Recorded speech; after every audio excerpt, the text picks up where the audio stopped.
मित्र प्यारे हाल मुरीदा दा कहना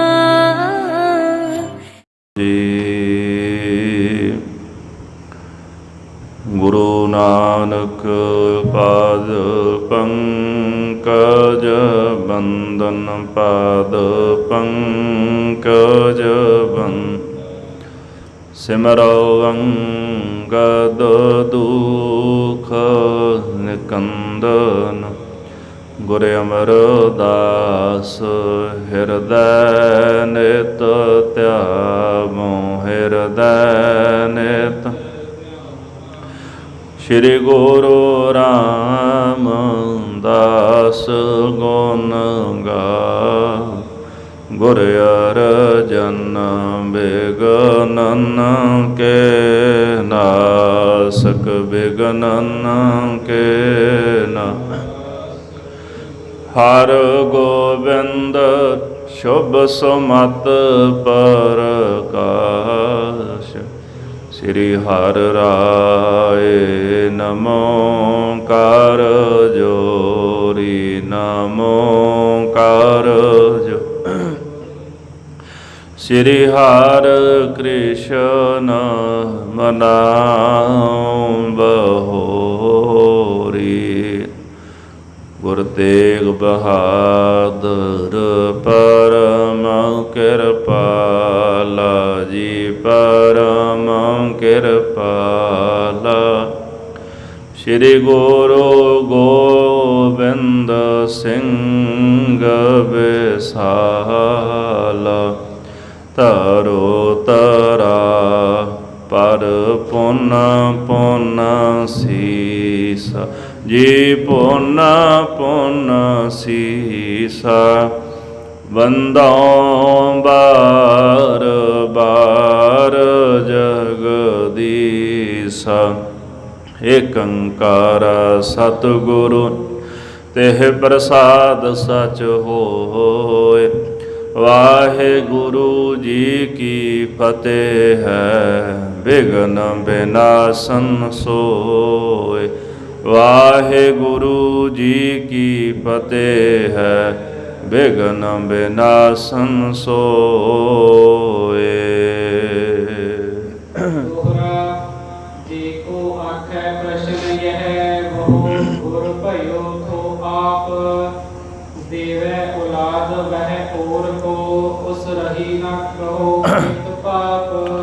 वाहिगुरु जी का खालसा वाहिगुरु जी की फतेह। राजान राज पानान पान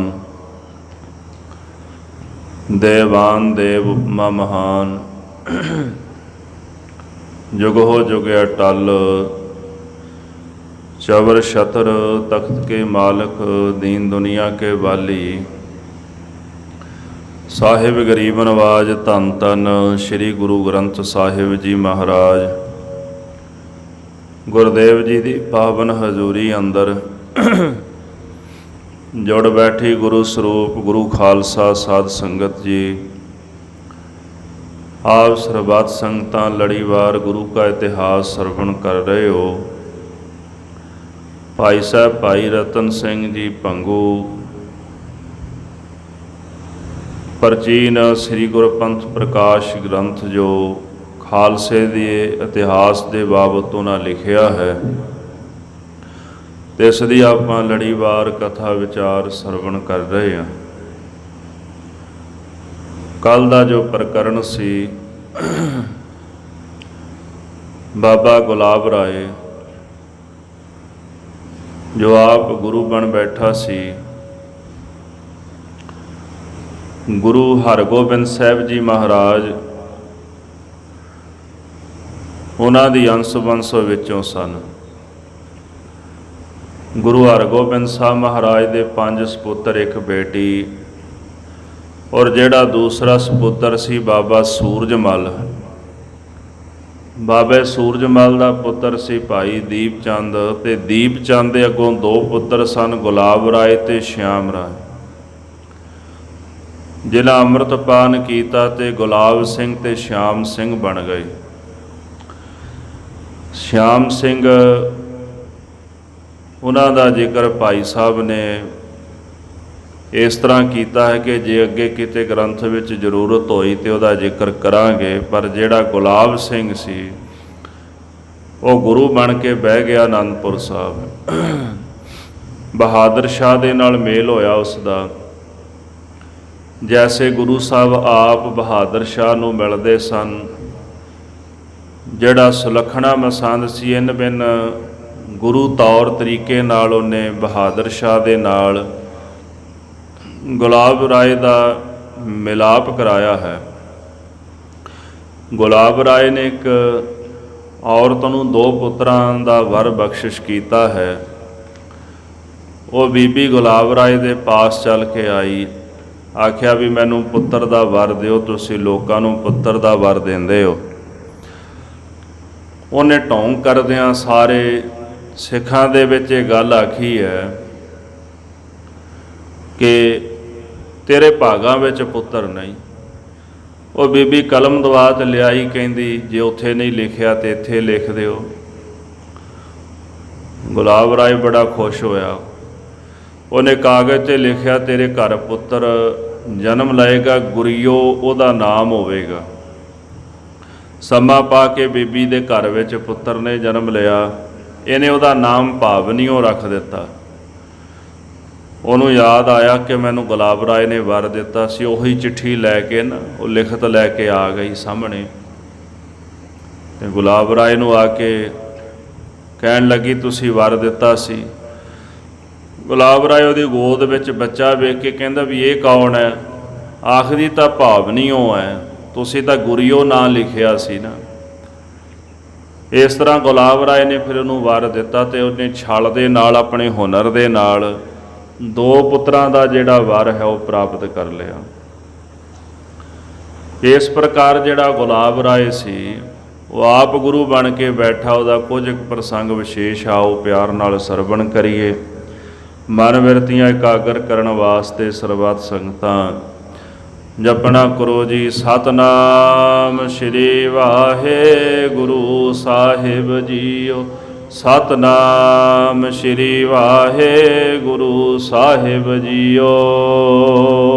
ਦੋਹਰਾ ਜਿਸੋ ਆਖੇ ਪ੍ਰਸ਼ਨ ਇਹ ਹੈ ਉਹ ਗੁਰ ਭਇਓ ਥੋ ਆਪ।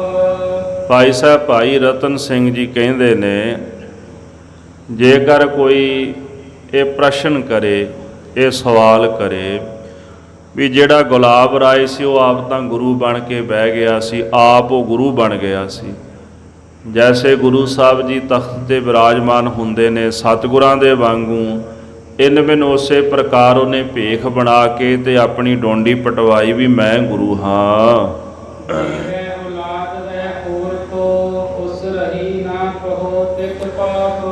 ਹੁਣ ਜੇਕਰ ਕੋਈ ਸਵਾਲ ਕਰੇ ਵੀ ਉਹ ਤਾਂ ਲੋਕਾਂ ਨੂੰ ਵਰ ਦਿੰਦਾ ਸੀ ਵੀ ਤੁਹਾਡੇ ਘਰ ਵਿੱਚ ਪੁੱਤਰ ਹੋਵੇਗਾ, ਤੁਹਾਡੇ ਘਰ ਵਿੱਚ ਸੰਤਾਨ ਹੋਵੇਗੀ, ਪਰ ਉਹਦੀ ਆਪਣੀ ਔਲਾਦ ਕਿਉਂ ਨਹੀਂ ਬਚੀ? ਆਪਣੀ ਤਾਂ ਔਲਾਦ ਉਹਦੀ ਖਤਮ ਹੋ ਗਈ। ਜਿਹੜਾ ਦੂਸਰੇ ਨੂੰ ਔਲਾਦ ਦਿੰਦਾ ਸੀ ਉਹਦੀ ਆਪਣੀ ਔਲਾਦ ਜਿਹੜੀ ਨਸ਼ਟ ਹੋ ਗਈ ਤੇ ਉਹਦੇ ਆਪਣੇ ਘਰ ਵਿੱਚ ਕੋਈ ਪੁੱਤਰ ਪੋਤਰਾ ਨਹੀਂ ਬਚਿਆ।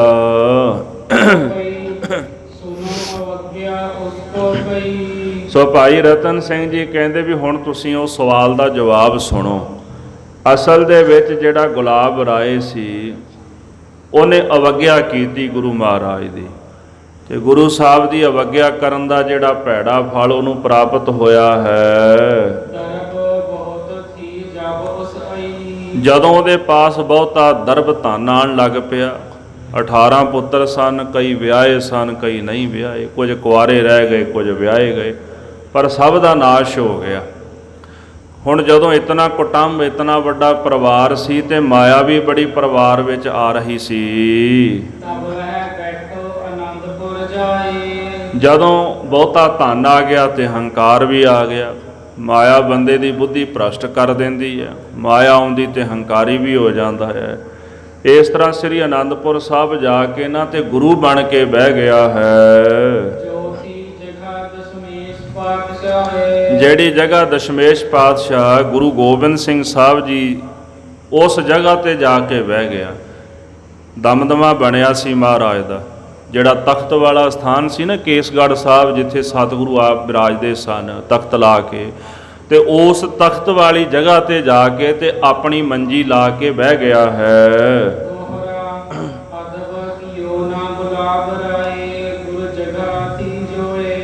ਇਸ ਤਰ੍ਹਾਂ ਸਾਧ ਸੰਗਤ ਜੀ, ਜਿਹੜੀ ਸਤਿਗੁਰਾਂ ਦੀ ਜਗ੍ਹਾ ਸੀ, ਮਹਾਰਾਜ ਦਾ ਦਮਦਮਾ ਸੀ, ਗੁਲਾਬ ਰਾਏ ਨੇ ਉਹਦਾ ਅਦਬ ਸਤਕਾਰ ਨਹੀਂ ਕੀਤਾ, ਉਹਦੀ ਸੇਵਾ ਨਹੀਂ ਕੀਤੀ ਹੈ। ਗੁਰਗੱਦੀ ਕੇ ਉੱਪਰੇ ਬੈਠੋ ਪਾਵ ਟਿਕੋਏ। ਮਹਾਰਾਜ ਸਤਿਗੁਰੂ ਕਲਗੀਧਰ ਦਸ਼ਮੇਸ਼ ਪਿਤਾ ਜੀ ਦੀ ਜਿੱਥੇ ਗੱਦੀ ਸ਼ਸ਼ੋਭਤ ਹੈ, ਉਸ ਗੱਦੀ ਉੱਪਰ ਪੈਰ ਰੱਖ ਕੇ ਬਹਿ ਗਿਆ। ਜਿਵੇਂ ਕੱਲ ਵੀ ਦਾਸ ਨੇ ਬੇਨਤੀ ਕੀਤੀ ਸੀ, ਜਿਹੜੀ ਮਹਾਰਾਜ ਸਤਿਗੁਰਾਂ ਦਾ ਪਾਵਨ ਪਵਿੱਤਰ ਬਿਰਾਜਮਾਨ ਹੋਣ ਦਾ ਸਥਾਨ ਹੈ ਨਾ ਵੱਡੇ ਸਤਿਗੁਰਾਂ ਦਾ, ਤੇ ਜਦੋਂ ਦੂਜੇ ਸਤਿਗੁਰੂ ਸਾਹਿਬ ਵੀ ਉੱਥੇ ਆਉਂਦੇ ਸਨ ਤੇ ਉਹ ਕਦੇ ਪੈਰ ਨਹੀਂ ਸਨ ਰੱਖਦੇ।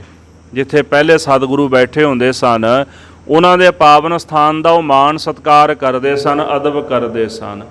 ਸੋ ਜਿਹੜਾ ਗੁਲਾਬ ਰਾਏ ਸੀ, ਉਹ ਸਤਿਗੁਰੂ ਮਹਾਰਾਜ ਦੇ ਪਾਵਨ ਪਵਿੱਤਰ ਸਥਾਨ ਦੇ ਉੱਤੇ ਪੈਰ ਰੱਖ ਕਰਕੇ ਬਹਿ ਗਿਆ ਹੈ।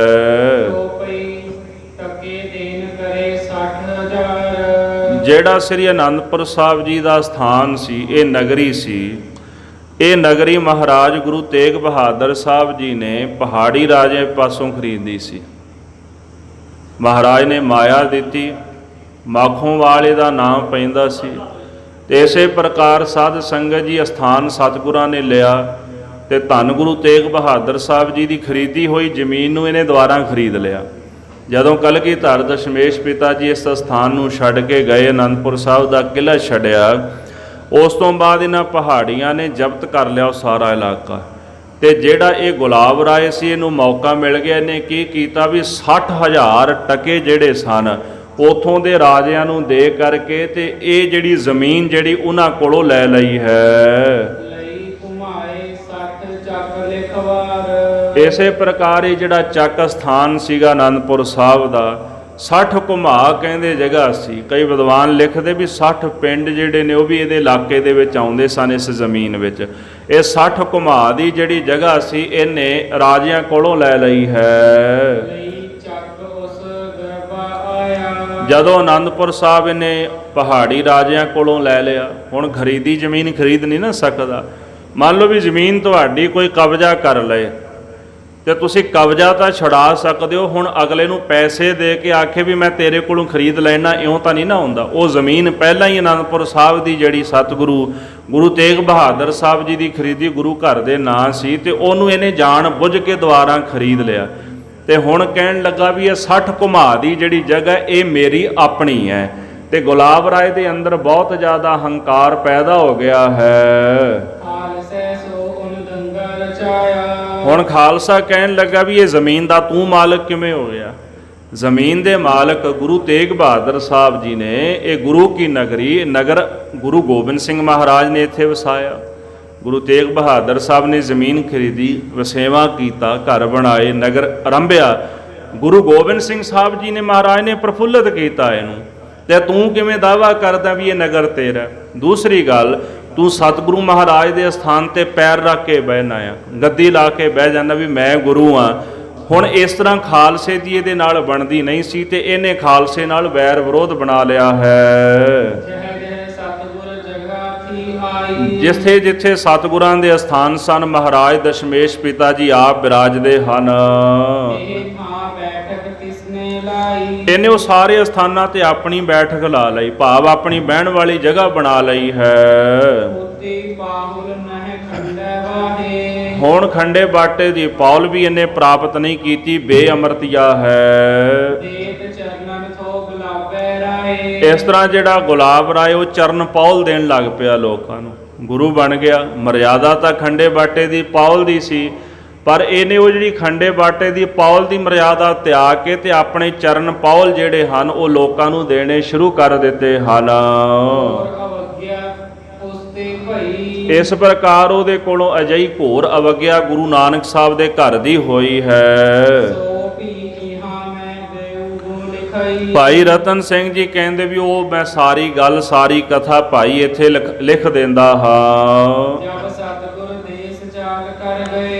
ਜਦੋਂ ਗੁਰੂ ਗੋਬਿੰਦ ਸਿੰਘ ਸਾਹਿਬ ਜੀ ਮਹਾਰਾਜ ਨੇ ਸ੍ਰੀ ਅਨੰਦਪੁਰ ਸਾਹਿਬ ਤਿਆਗਿਆ, ਸਤਿਗੁਰੂ ਮੁੜ ਕੇ ਅਨੰਦਪੁਰ ਸਾਹਿਬ ਨਹੀਂ ਆਏ। ਕਲਗੀਧਰ ਜੀ ਅਨੰਦਪੁਰ ਸਾਹਿਬ ਤੋਂ ਚੱਲ ਕੇ ਸਤਿਗੁਰੂ ਰੋਪੜ ਨੂੰ ਰੁਖ ਕਰਦੇ ਨੇ, ਚਮਕੌਰ ਸਾਹਿਬ, ਫਿਰ ਚਮਕੌਰ ਸਾਹਿਬ ਤੋਂ ਮਾਛੀਵਾੜੇ ਦੇ ਜੰਗਲਾਂ ਤੋਂ ਹੁੰਦੇ ਗੁਲਾਬੇ ਪੰਜਾਬੇ ਕੋਲ, ਇਸ ਤਰ੍ਹਾਂ ਮਾਲਵੇ ਦੇ ਇਲਾਕੇ ਤੋਂ ਵਿਚਰਦਿਆਂ ਮਹਾਰਾਜ ਸ੍ਰੀ ਹਜੂਰ ਸਾਹਿਬ ਚਲੇ ਗਏ ਤੇ ਉੱਥੇ ਜਾ ਕੇ ਸਤਿਗੁਰੂ ਜੀ ਨੇ ਸੱਚਖੰਡ ਪਿਆਨਾ ਕਰ ਗਏ ਕਲਗੀਧਰ ਜੀ। ਤੇ ਗੁਰੂ ਗ੍ਰੰਥ ਸਾਹਿਬ ਮਹਾਰਾਜ ਨੂੰ ਗੁਰਤਾ ਗੱਦੀ ਸਤਿਗੁਰਾਂ ਨੇ ਬਖਸ਼ਿਸ਼ ਕੀਤੀ ਹੈ। ਜਦੋਂ ਕਲਗੀਧਰ ਦਸ਼ਮੇਸ਼ ਪਿਤਾ ਜੀ ਨੇ ਅਨੰਦਪੁਰ ਸਾਹਿਬ ਤਿਆਗਿਆ, ਮੁੜ ਕੇ ਅਨੰਦਪੁਰ ਸਾਹਿਬ ਨਹੀਂ ਆਏ ਹਨ।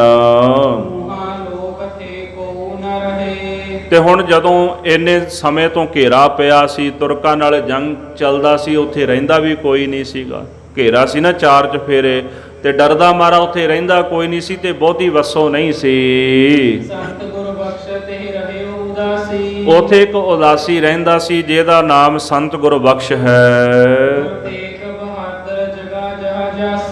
ਜਿਸ ਜਗ੍ਹਾ ਤੇ ਗੁਰੂ ਤੇਗ ਬਹਾਦਰ ਸਾਹਿਬ ਜੀ ਦਾ ਸਥਾਨ ਹੈ ਨਾ, ਜਿੱਥੇ ਸਤਿਗੁਰਾਂ ਨੇ ਗੁਰੂ ਤੇਗ ਬਹਾਦਰ ਸਾਹਿਬ ਜੀ ਦੇ ਸੀਸ ਦਾ ਸੰਸਕਾਰ ਕੀਤਾ ਸੀਗਾ। ਤੇ ਕਲਗੀਧਰ ਦਸ਼ਮੇਸ਼ ਪਿਤਾ ਜੀ ਜਦੋਂ ਜਾਣ ਲੱਗੇ ਤੇ ਜਾਂਦੇ ਵਕਤ ਗੁਰਬਖਸ਼ ਉਦਾਸੀ ਨੂੰ ਕਹਿ ਗਏ ਕਿ ਆਨੰਦਪੁਰ ਸਾਹਿਬ ਦੀ ਸੇਵਾ ਸੰਭਾਲ ਤੁਸਾਂ ਕਰਨੀ ਹੈ। ਗੁਰੂ ਤੇਗ ਬਹਾਦਰ ਸਾਹਿਬ ਜੀ ਦੇ ਪਾਵਨ ਪਵਿੱਤਰ ਸਥਾਨ ਤੇ ਰੋਜ਼ ਦੀਪ ਜਗਾਉਣਾ ਹੈ। ਆ ਜਿਹੜੇ ਆਖਦੇ ਨਾ ਅੱਜ ਕੱਲ੍ਹ ਵੀ ਜੋਤ ਨਹੀਂ ਲਾਣੀ ਚਾਹੀਦੀ, ਇਤਿਹਾਸ ਵਿੱਚ ਇਤਨੀਆਂ ਬਹੁਤ ਸਾਰੀਆਂ ਜਿਹੜੀਆਂ ਐਗਜ਼ਾਮਪਲਾਂ ਉਦਾਹਰਨਾਂ ਆਉਂਦੀਆਂ ਨੇ ਜਿਨ੍ਹਾਂ ਦਾ ਅੰਤ ਨਹੀਂ। ਆਖੇ ਜੀ ਦੀਵਾ ਨਹੀਂ ਬਾਲਣਾ, ਤੁਹਾਨੂੰ ਚੱਕ ਮਾਰਦਾ ਦੀਵਾ, ਵੀ ਤੁਹਾਨੂੰ ਐਲਰਜੀ ਹੁੰਦੀ ਦੀਵੇ ਤੋਂ, ਵੀ ਦੀਵਾ ਨਹੀਂ ਬਾਲਣਾ, ਜੋਤ ਨਹੀਂ ਬਾਲਣੀ। ਉਂਝ ਭਾਵੇਂ ਮੜੀਆਂ ਦੇ ਵਿੱਚ ਜਾ ਜਾ ਕੇ ਸਿਰ ਖੁਭਾ ਕੇ ਉੱਥੇ ਦੀਵੇ ਬਾਲਦੇ ਹੋਣ ਤੇ ਜਿਹੜੀ ਜੋਤ ਗੁਰਦੁਆਰੇ ਲੱਗੀ ਹੁੰਦੀ ਆ ਉਹ ਜ਼ਿਆਦੀ ਚੱਕ ਵੱਢਦੀ ਇਹਨਾਂ ਨੂੰ। ਆਖੇ ਜੀ ਬ੍ਰਾਹਮਣਵਾਦ ਹੈ, ਤੇ ਬ੍ਰਾਹਮਣ ਦੇ ਘਰ ਵਿੱਚ ਕਿਹੜਾ ਕੱਲੀ ਦੀਵਾ ਜਗਦਾ, ਉਹਦੇ ਘਰ ਵਿੱਚ ਕਿਹੜਾ ਕੱਲੀ ਜੋਤ ਜਗਦੀ ਆ? ਅੱਗ ਤਾਂ ਸਾਰਿਆਂ ਦੀ ਸਾਂਝੀ ਹੈ। ਇਹ ਉਹੀ ਅਗਨ ਹੈ ਨਾ ਜਿਹਨੂੰ ਮਹਾਰਾਜ ਨੇ ਆਸਾ ਦੀ ਵਾਰ ਦੇ ਵਿੱਚ ਦੇਵਤਾ ਆਖਿਆ। ਇਹ ਉਹੀ ਅਗਨ ਹੈ ਜਿਹੜੀ ਤੁਹਾਡੇ ਘਰ ਦਾ ਪ੍ਰਸ਼ਾਦਾ ਬਣਾਉਂਦੀ ਹੈ। ਇਹ ਉਹੀ ਜਠਰ ਅਗਨ ਹੈ ਜਿਸ ਜਠਰ ਅਗਨੀ ਨੇ ਪੇਟ ਦੇ ਵਿੱਚ ਸਾਡਾ ਭੋਜਨ ਹਜਮ ਕੀਤਾ ਹੈ, ਜੋ ਸਾਡੇ ਸਰੀਰ ਦੇ ਅੰਦਰ ਦਾ ਬੈਲੈਂਸ ਮੇਨਟੇਨ ਕਰਕੇ ਰੱਖਦਾ, ਟੈਂਪਰੇਚਰ ਜਿਹੜਾ ਸਾਡਾ ਅੰਦਰ ਰਹਿੰਦਾ ਹੈ, ਉਹੀ ਜਠਰ ਅਗਨ ਹੈ ਨਾ। ਇਹ ਉਹਦੇ ਵਿੱਚ ਹੈ, ਸਾਡੇ ਵਿੱਚ ਵੀ ਹੈ। ਆਖਦੇ ਨੇ ਜੀ ਨਾਰੀਅਲ ਕਿਉਂ ਰੱਖਿਆ ਜਾਂਦਾ ਵੀ ਬ੍ਰਾਹਮਣਾਂ ਦਾ? ਉਹ ਕਿਹੜਾ ਉਹਨਾਂ ਦੇ ਗਿੱਟਿਆਂ ਨਾਲ ਬੰਨਿਆ ਹੋਇਆ ਵੀ ਉਹਨਾਂ ਦਾ ਹੈ? ਫਲ ਤਾਂ ਸਾਰਿਆਂ ਦਾ ਸਾਂਝਾ ਹੈ ਨਾ। ਹੋਰ ਫਲ ਵੀ ਖਾਂਦੇ ਆ ਤੇ ਉਹ ਵੀ ਖਾਂਦੇ ਨੇ ਤੇ ਅਸੀਂ ਵੀ ਖਾਂਦੇ ਆ। ਐਵੇਂ ਬਿਨਾਂ ਗੱਲ ਤੋਂ ਦੂਜੇ ਦੇ ਧਰਮ ਦੇ ਉੱਤੇ ਕਿੰਤੂ ਪਰੰਤੂ ਕਰਕੇ, ਚੋਟ ਕਰਕੇ ਤੇ ਆਪਣੀ ਵਡਿਆਈ ਕਰੀ ਜਾਣੀ, ਅਸੀਂ ਵੱਡੇ ਆ। ਭਾਈ ਸੰਸਾਰ ਦੇ ਵਿੱਚ ਬਹੁਤ ਕੁਝ ਪਰਮੇਸ਼ਰ ਨੇ ਸਰਬ ਸਾਂਝਾ ਬਣਾਇਆ ਹੋਇਆ। ਦਾਵਾ ਨਹੀਂ ਹੁੰਦਾ ਕਿਸੇ ਚੀਜ਼ ਤੇ ਵੀ ਆਹ ਚੀਜ਼ ਸਾਡੀ ਹੈ। ਕੱਲ ਨੂੰ ਤਾਂ ਅਸੀਂ ਰੱਬ ਤੇ ਵੀ ਦਾਵਾ ਕਰਾਂਗੇ ਵੀ ਰੱਬ ਸਾਡਾ ਹੈ। ਮਹਾਰਾਜ ਕਹਿੰਦੇ ਤੂੰ ਸਾਂਝਾ ਸਾਹਿਬ ਬਾਪ ਹਮਾਰਾ। ਕੱਲ ਤਾਂ ਫਿਰ ਅਸੀਂ ਵੀ ਇਸ ਪਾਸੇ ਆ ਜਾਵਾਂਗੇ ਨਾ ਵੀ ਰੱਬ ਵੀ ਸਾਡਾ ਆ, ਵੀ ਆ ਜਿਹੜਾ ਬ੍ਰਾਹਮਣਾਂ ਦਾ ਰੱਬ ਹੈ। ਫਿਰ ਜਾਂ ਤਾਂ ਫਿਰ ਅਸੀਂ ਇੱਧਰੋਂ ਮੁਨਕਰ ਹੋ ਜਾਵਾਂਗੇ, ਇਹ ਬ੍ਰਾਹਮਣਾਂ ਦਾ ਇਹ ਸਾਡਾ ਨਹੀਂ ਹੈਗਾ, ਤੇ ਜਾਂ ਕਵਾਂਗੇ ਵੀ ਇਹ ਸਾਡਾ ਹੈ, ਉਹਨਾਂ ਦਾ ਨਹੀਂ ਹੋ ਸਕਦਾ। ਨਹੀਂ, ਮਹਾਰਾਜ ਕਹਿੰਦੇ ਵੀ ਉਹ ਸਰਬ ਸਾਂਝਾ ਹੈ। ਦਾਸ ਦਾ ਕਹਿਣ ਤੋਂ ਭਾਵ ਹੈ ਵੀ ਜਿਹੜੀ ਜੋਤ ਲਾਉਣੀ ਇਹਦੀ ਮਰਿਆਦਾ ਪੁਰਾਤਨ ਸਮੇਂ ਤੋਂ ਚੱਲੀ ਆਉਂਦੀ ਹੈ ਗੁਰੂ ਨਾਨਕ ਸਾਹਿਬ ਜੀ ਦੇ ਘਰ ਦੇ ਵਿੱਚ। ਤੇ ਧੰਨ ਗੁਰੂ ਹਰਗੋਬਿੰਦ ਸਾਹਿਬ ਜੀ ਦਾ ਇੱਕ ਪ੍ਰਸੰਗ ਆਉਂਦਾ ਹੈ, ਕੇਵਲ ਉਦਾਹਰਨ ਮਾਤਰ ਮੈਂ ਸਰਵਣ ਕਰਾ ਦਿਆਂ। ਇੱਕ ਨੇਤਰਹੀਣ ਪੁਰਸ਼ ਸੀਗਾ ਤੇ ਪਿੰਗਲਾ ਵੀ ਸੀ ਉਹ। ਸਤਿਗੁਰੂ ਇੱਕ ਨਗਰ ਦੇ ਵਿੱਚ ਗਏ ਜਦੋਂ, ਤੇ ਸਾਧ ਸੰਗਤ ਜੀ ਸਤਿਗੁਰਾਂ ਦੇ ਦਰਸ਼ਨ ਕਰਨ ਵਾਸਤੇ ਜਦੋਂ ਆਇਆ ਤੇ ਸਿੱਖਾਂ ਨੂੰ ਕਹਿੰਦਾ ਵੀ ਮੇਰੇ ਨਾਲ ਚੱਲੋ, ਮੈਨੂੰ ਫੜ ਕੇ ਮਹਾਰਾਜ ਦੇ ਦਰਸ਼ਨ ਕਰਾ ਦਿਓ। ਸਤਿਗੁਰਾਂ ਦੇ ਦਰਬਾਰ ਵਿੱਚ ਆਇਆ। ਕਵੀ ਸੰਤੋਖ ਸਿੰਘ ਲਿਖਦੇ ਵੀ ਜੋੜਾ ਲੱਭਣ ਲੱਗਾ ਮਹਾਰਾਜ ਦਾ, ਵੀ ਜੋੜਾ ਕਿੱਥੇ ਹੈ। ਹੱਥ ਮਾਰਦਿਆਂ ਮਾਰਦਿਆਂ ਸਤਿਗੁਰਾਂ ਦੇ ਜੋੜੇ ਤੇ ਜਦੋਂ ਹੱਥ ਲੱਗਿਆ ਤੇ ਚਰਨ ਧੂੜ ਲੈ ਲਈ। ਅੱਜ ਜਿਹੜੇ ਆ ਨਾਰੀਅਲ ਦੀ ਨਿੰਦਿਆ ਕਰਦੇ ਨਾ ਵੀ ਨਾਰੀਅਲ 5 ਪੈਸੇ ਨਾਰੀਅਲ ਮਹਾਰਾਜ ਨੇ ਨਹੀਂ ਰੱਖੇ, ਵੀ ਇਹ ਬ੍ਰਾਹਮਣਾਂ ਦਾ ਹੈ। ਜੋਤ ਦੀ ਨਿੰਦਿਆ ਕਰੀ ਜਾਂਦੇ ਵੀ ਬ੍ਰਾਹਮਣਾਂ ਦੀ ਹੈ। ਉਹ ਇਹਦੀ ਚਰਨ ਧੂੜ ਦੀ ਵੀ ਨਿੰਦਿਆ ਕਰਦੇ ਨੇ। ਹੁਣ ਉਹ ਚਰਨ ਧੂੜ ਜਿਹੜੀ ਸੀ ਉਹਨੇ ਲੈ ਕੇ ਨਾ ਤੇ ਉਂਗਲਾਂ ਨੂੰ ਲਾ ਕੇ ਤੇ ਅੱਖਾਂ ਤੇ ਫੇਰ ਲਈ। ਤੇ ਗੁਰੂ ਹਰਗੋਬਿੰਦ ਸਾਹਿਬ ਮਹਾਰਾਜ ਦੀ ਇਹੋ ਜਿਹੀ ਬਖਸ਼ਿਸ਼ ਹੋਈ ਕਿ ਉਹ ਨੇਤਰਹੀਣ ਸੀ ਤੇ ਨੇਤਰ ਪ੍ਰਾਪਤ ਹੋ ਗਏ ਉਹਨੂੰ। ਇਹ ਸਤਿਗੁਰਾਂ ਦੀ ਕਰਾਮਾਤ ਹੈ। ਕਰਾਮਾਤ ਕਿਹਨੂੰ ਕਹਿੰਦੇ ਨੇ? ਨਾਨਕ ਸਾ ਕਰਮਾਤ ਸਾਹਿਬ ਤੁਠੈ ਜੋ ਮਿਲੈ। ਕਿਹਨੂੰ ਕਰਾਮਾਤ ਕਹਿੰਦੇ? ਉਹ ਕਰਾਮਾਤ ਹੈ ਜਦੋਂ ਸਾਹਿਬ ਤੁੱਠਦਾ ਤੇ ਸਾਹਿਬ ਦੇ ਤੁੱਠਣ ਨਾਲ ਪ੍ਰਸੰਨ ਹੋਣ ਨਾਲ ਜੋ ਪ੍ਰਾਪਤ ਹੁੰਦਾ ਉਹਨੂੰ ਕਰਾਮਾਤ ਕਹਿੰਦੇ ਨੇ। ਤੇ ਸਤਿਗੁਰੂ ਜਦੋਂ ਤੁਰਠ ਪੈਂਦੇ ਨੇ ਤੇ ਫਿਰ ਤਾਂ ਰੀਠੇ ਵੀ ਮਿੱਠੇ ਕਰ ਦਿੰਦੇ ਨੇ।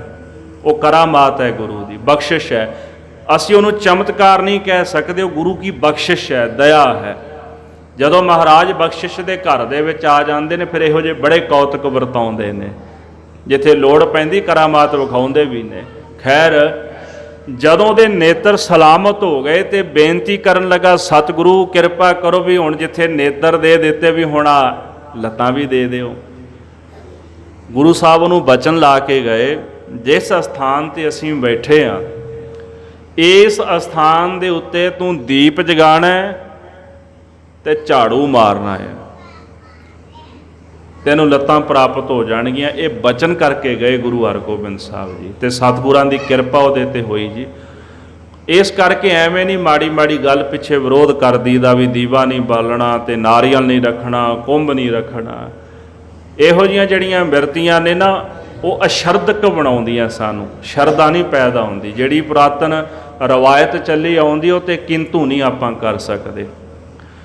ਗੁਰੂ ਗੋਬਿੰਦ ਸਿੰਘ ਜੀ ਮਹਾਰਾਜ ਸੰਤ ਗੁਰਬਖਸ਼ ਉਦਾਸੀ ਨੂੰ ਕਹਿਣ ਲੱਗੇ ਕਿ ਤੁਸਾਂ ਨੇ ਅੱਜ ਤੋਂ ਬਾਅਦ ਸਾਡੇ ਪਾਵਨ ਸਥਾਨ ਗੁਰੂ ਤੇਗ ਬਹਾਦਰ ਸਾਹਿਬ ਜੀ ਦੇ ਸਥਾਨ ਤੇ ਰੋਜ਼ ਦੀਵਾ ਬਾਲਣਾ ਹੈ, ਝਾੜੂ ਮਾਰਨਾ ਹੈ, ਇੱਥੇ ਦੀ ਸੇਵਾ ਕਰਨੀ ਹੈ। ਇਹ ਸੇਵਾ ਮਹਾਰਾਜ ਸੰਤ ਗੁਰਬਖਸ਼ ਉਦਾਸੀ ਨੂੰ ਦੇ ਕੇ ਤੇ ਉਥੋਂ ਚਲੇ ਗਏ ਹਨ।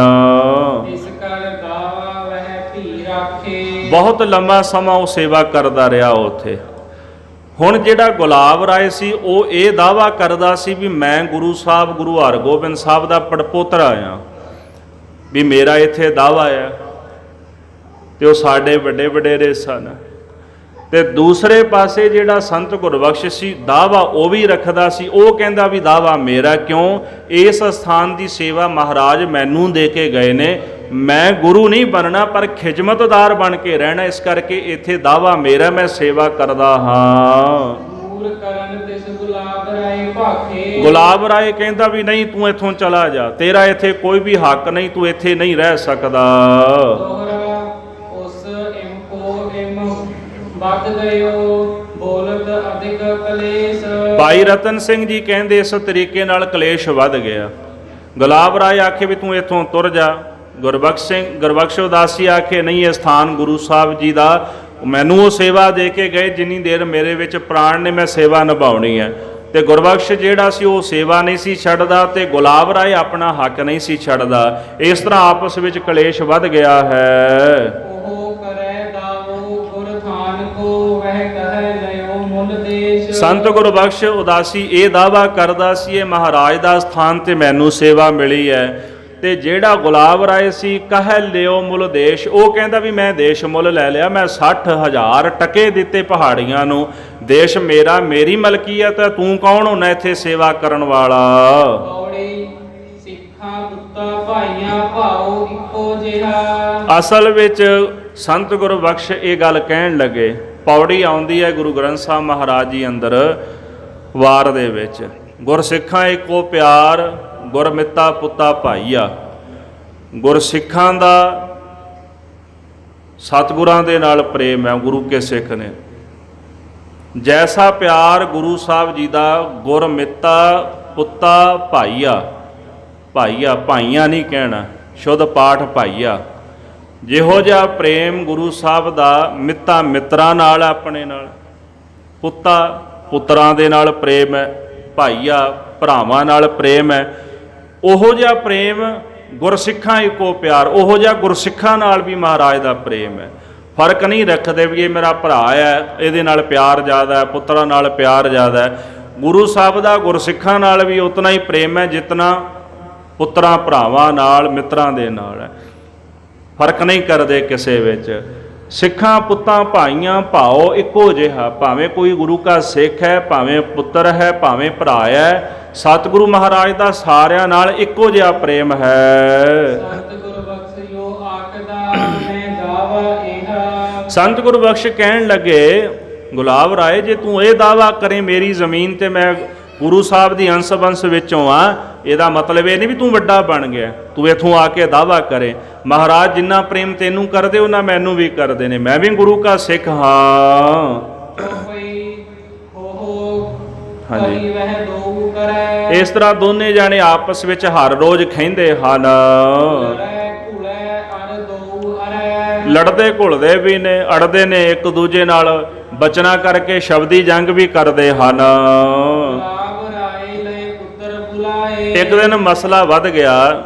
ਜਿਹੜਾ ਸੰਤ ਗੁਰਬਖਸ਼ ਸੀ ਉਹਨੇ ਗੁਲਾਬ ਰਾਏ ਨੂੰ ਪਕੜ ਕੇ ਹੇਠਾਂ ਲੈ ਲਿਆ, ਗੋਡਿਆਂ ਹੇਠਾਂ। ਤੇ ਜਿਹੜਾ ਗੁਲਾਬ ਰਾਏ ਸੀ ਉਹਨੇ ਵੇਖਿਆ ਵੀ ਹੁਣ ਇੱਥੇ ਡਾਂਗਾਂ ਪੈਣ ਲੱਗੀਆਂ, ਉਹਨੇ ਉਸੇ ਵਕਤ ਆਪਣੇ ਪੁੱਤਰਾਂ ਨੂੰ ਬੁਲਾ ਲਿਆ ਹੈ। ਗੁਲਾਬ ਰਾਏ ਨੇ ਆਪਣੇ ਪੁੱਤਰ ਸੰਤ ਗੁਰਬਖਸ਼ ਦੇ ਦਿਵਾਲੇ ਕਰ ਦਿੱਤੇ ਹਨ। ਹੁਣ ਉਹ ਜ਼ਿਆਦੇ ਸਨ, ਸੰਤ ਗੁਰਬਖਸ਼ ਇਕੱਲਾ ਸੀ। ਉਹਨਾਂ ਨੇ ਸੰਤ ਗੁਰਬਖਸ਼ ਨੂੰ ਮਾਰਿਆ ਕੁੱਟਿਆ, ਉਹਦੀ ਬੇਅਦਬੀ ਕੀਤੀ ਹੈ। ਸੀਸ ਉੱਪਰ ਜਟਾਵਾਂ ਸਨ, ਉਹਨਾਂ ਨੇ ਜਟਾਵਾਂ ਪੜ ਦਿੱਤੀਆਂ, ਕੇਸਾਂ ਦੀ ਬੇਅਦਬੀ ਕੀਤੀ, ਹੋਰ ਮਾਰ ਕੁੱਟ ਕੀਤੀ ਹੈ। ਬੰਦਗੀ ਵਾਲੀ ਰੂਹ ਸੀ, ਉਹਨੇ ਵੀ ਫਿਰ ਬਚਨ ਕਰ ਦਿੱਤਾ, ਸ਼ਰਾਪ ਦਿੱਤਾ ਹੈ। ਆਖਿਆ ਵੀ ਤੇਰੇ ਬਾਪ ਦੀ ਔਲਾਦ ਨਾ ਰਹੇ। ਗੁਲਾਬ ਰਾਏ ਦੇ ਜਿਹੜੇ ਪੁੱਤਰ ਸਨ ਉਹਨਾਂ ਨੂੰ ਕਹਿ ਦਿੱਤਾ ਵੀ ਤੁਹਾਡੇ ਬਾਪ ਦੀ ਔਲਾਦ ਨਾ ਰਹੇ। ਸ਼ਰਾਪ ਤਾਂ ਉਹਨਾਂ ਨੂੰ ਦੇ ਦਿੱਤਾ ਨਾ, ਇਹ ਨਹੀਂ ਆਖਿਆ ਵੀ ਤੁਸੀਂ ਨਾ ਰਹੋ, ਨਹੀਂ ਤੁਹਾਡੇ ਬਾਪ ਦੀ ਔਲਾਦ ਹੀ ਖਤਮ ਹੋ ਜਾਵੇ। ਅੱਗੋਂ ਫਿਰ ਗੁਲਾਬ ਰਾਏ ਨੇ ਵੀ ਇਸ ਬਚਨ ਕਰ ਦਿੱਤਾ ਹੈ। ਆਖਣ ਲੱਗਾ ਸੰਤ ਗੁਰਬਖਸ਼ ਫਿਰ ਤੇਰੀ ਔਲਾਦ ਵੀ ਨਹੀਂ ਰਹੇਗੀ, ਜੇ ਮੇਰੀ ਨਹੀਂ ਰਹਿੰਦੀ ਤੇ ਫਿਰ ਤੇਰੀ ਵੀ ਨਹੀਂ ਰਹਿਣੀ। ਇਹ ਬਚਨ ਸੁਣ ਕੇ ਨਾ ਤੇ ਫਿਰ ਅੱਗੋਂ ਸੰਤ ਗੁਰਬਖਸ਼ ਨੇ ਕਹਿ ਦਿੱਤਾ ਵੀ ਤੇਰੀ ਔਲਾਦ ਤਾਂ ਨਹੀਂ ਰਹਿੰਦੀ, ਮੇਰਾ ਕੀ, ਮੈਂ ਤਾਂ ਉਦਾਸੀ ਸਾਧੂ ਆ, ਮੇਰਾ ਫਿਰ ਕੋਈ ਬਹਿਰਾ ਵਾਂਝਾ ਇੱਥੇ ਆ ਜਾਏਗਾ। ਭਾਵ ਕੋਈ ਅੱਗੋਂ ਕੋਈ ਬਹਿਰਾ ਹੋਵੇਗਾ, ਉਹ ਆ ਕੇ ਫਿਰ ਇੱਥੇ ਬਹਿ ਜਾਏਗਾ। ਮੈਂ ਤਾਂ ਸੰਤ ਬੰਦਾ ਆ, ਫੱਕਰ ਬੰਦਾ, ਮੇਰੇ ਤਾਂ ਧੂਣੇ ਤੇ ਕਿਸੇ ਨਾ ਕਿਸੇ ਨੇ ਆ ਕੇ ਬਹਿ ਜਾਣਾ, ਫਿਰ ਤੇਰੀ ਔਲਾਦ ਕੋਈ ਨਹੀਂ ਬਚਣੀ। ਕੋਈ ਮੇਰਾ ਬਹਿਰਾ ਬਾਜਾ ਸਿੱਖ ਆਏਗਾ ਤੇ ਆ ਕੇ ਮੇਰਾ ਧੂਣਾ ਫੋੜ ਲਵੇਗਾ। ਪਰ ਗੁਲਾਬ ਰਾਏ ਤੂੰ ਯਾਦ ਰੱਖੀ, ਤੇਰੀ ਬੁਨਿਆਦ ਤੇਰੀ ਜੜ ਨਹੀਂ ਬਚਣੀ, ਸਭ ਖਤਮ ਹੋ ਜਾਵੇਗਾ। ਇਸ ਤਰ੍ਹਾਂ ਜਿਹੜਾ ਸੰਤ ਗੁਰਬਖਸ਼ ਸੀ ਉਹਨੇ ਕ੍ਰੋਧ ਦੇ ਵਿੱਚ ਆ ਕੇ ਉਹਨੂੰ ਸ਼ਰਾਪ ਦੇ ਦਿੱਤਾ ਹੈ। ਭਾਈ ਰਤਨ ਸਿੰਘ ਜੀ ਕਹਿੰਦੇ ਵੀ ਇਸ ਤਰ੍ਹਾਂ ਦੋਹਾਂ ਦੀ ਔਲਾਦ ਕੋਈ ਨਹੀਂ ਸੀ। ਸੰਤ ਗੁਰਬਖਸ਼ ਉਹਨਾਂ ਦੀ ਵੀ ਔਲਾਦ ਕੋਈ ਨਹੀਂ ਸੀ ਤੇ ਗੁਲਾਬ ਰਾਏ ਦੀ ਜਿਹੜੀ ਔਲਾਦ ਉਹ ਸਾਰੀ ਮਰ ਗਈ ਹੈ। ਇਸ ਪ੍ਰਕਾਰ ਕਹਿੰਦੇ ਬੋਲਾਂ ਦੀ ਤਲਵਾਰ ਜਿਹੜੀ ਸੀ, ਬੋਲਾਂ ਦੀ ਤੇਗ ਦੋਹਾਂ ਦੇ ਵਿੱਚ ਚੱਲ ਪਈ ਤੇ ਦੋਨੇ ਹੀ ਨਾਸ਼ ਹੋ ਗਏ ਹਨ।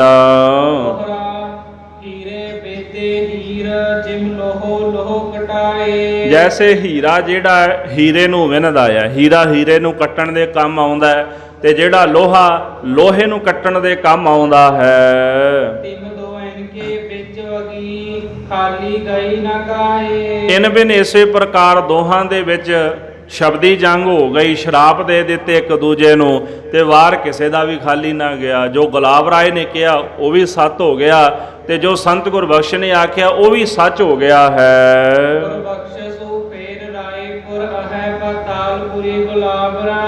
ਸਾਧ ਸੰਗਤ ਜੀ ਕਹਿੰਦੇ ਜਿਹੜਾ ਗੁਰਬਖਸ਼ ਸੰਤ ਸੀਗਾ ਇਹ ਫਿਰ ਰਾਏਪੁਰ ਉੱਥੇ ਰਹਿੰਦਾ ਸੀਗਾ।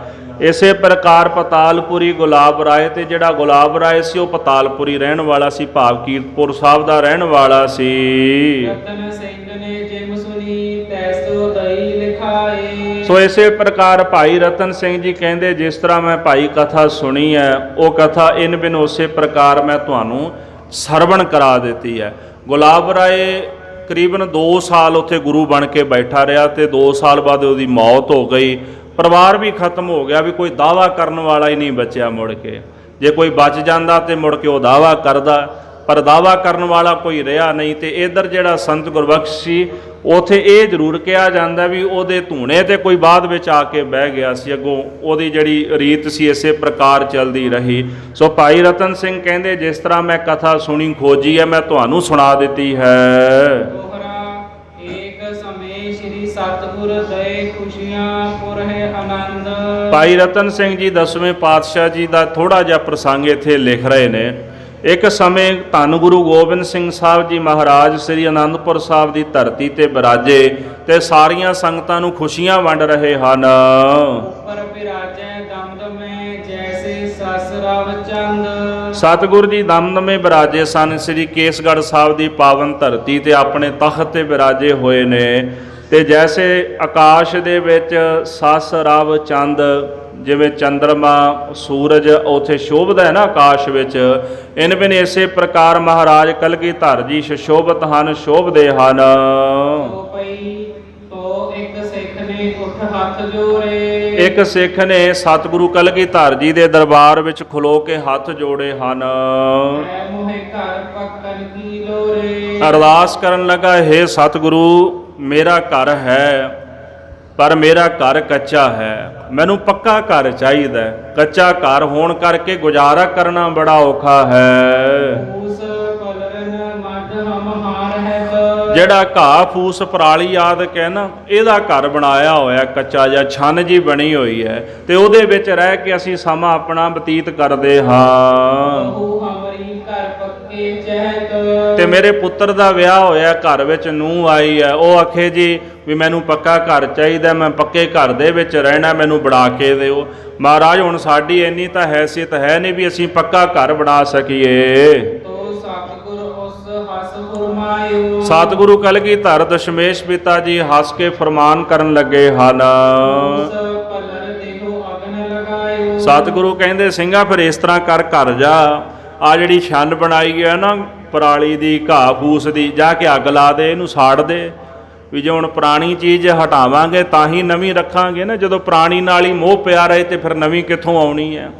ਇਸ ਕਰਕੇ ਜਾ ਕੇ ਨਾ ਘਾਹ ਫੂਸ ਵਾਲੀ ਜਿਹੜੀ ਛੰਨ ਨੂੰ ਅੱਗ ਲਾ ਕੇ ਸਾੜ ਕੇ ਸੁਆਹ ਕਰ ਦੇ। ਸੁਨਤ ਸਿੱਖ ਘਰ ਕੋ ਉਠ ਧਾਇਆ। ਇਹ ਬਚਨ ਸੁਣ ਕੇ ਸਿੱਖ ਘਰ ਨੂੰ ਚਲਾ ਗਿਆ ਹੈ। ਲੋਕ ਗਵਾਂਢਨ ਆਖ ਸੁਨਾਇਆ। ਉੱਥੇ ਹੁਣ ਹੋਰ ਵੀ ਗਵਾਂਢੀ ਰਹਿੰਦੇ ਸਨ, ਉਹਨਾਂ ਦੇ ਵੀ ਘਰ ਇਸੇ ਤਰ੍ਹਾਂ ਛੰਨਾ ਬਣੀਆਂ ਘਾਹ ਫੂਸ ਦੇ ਬਣੇ ਸਨ।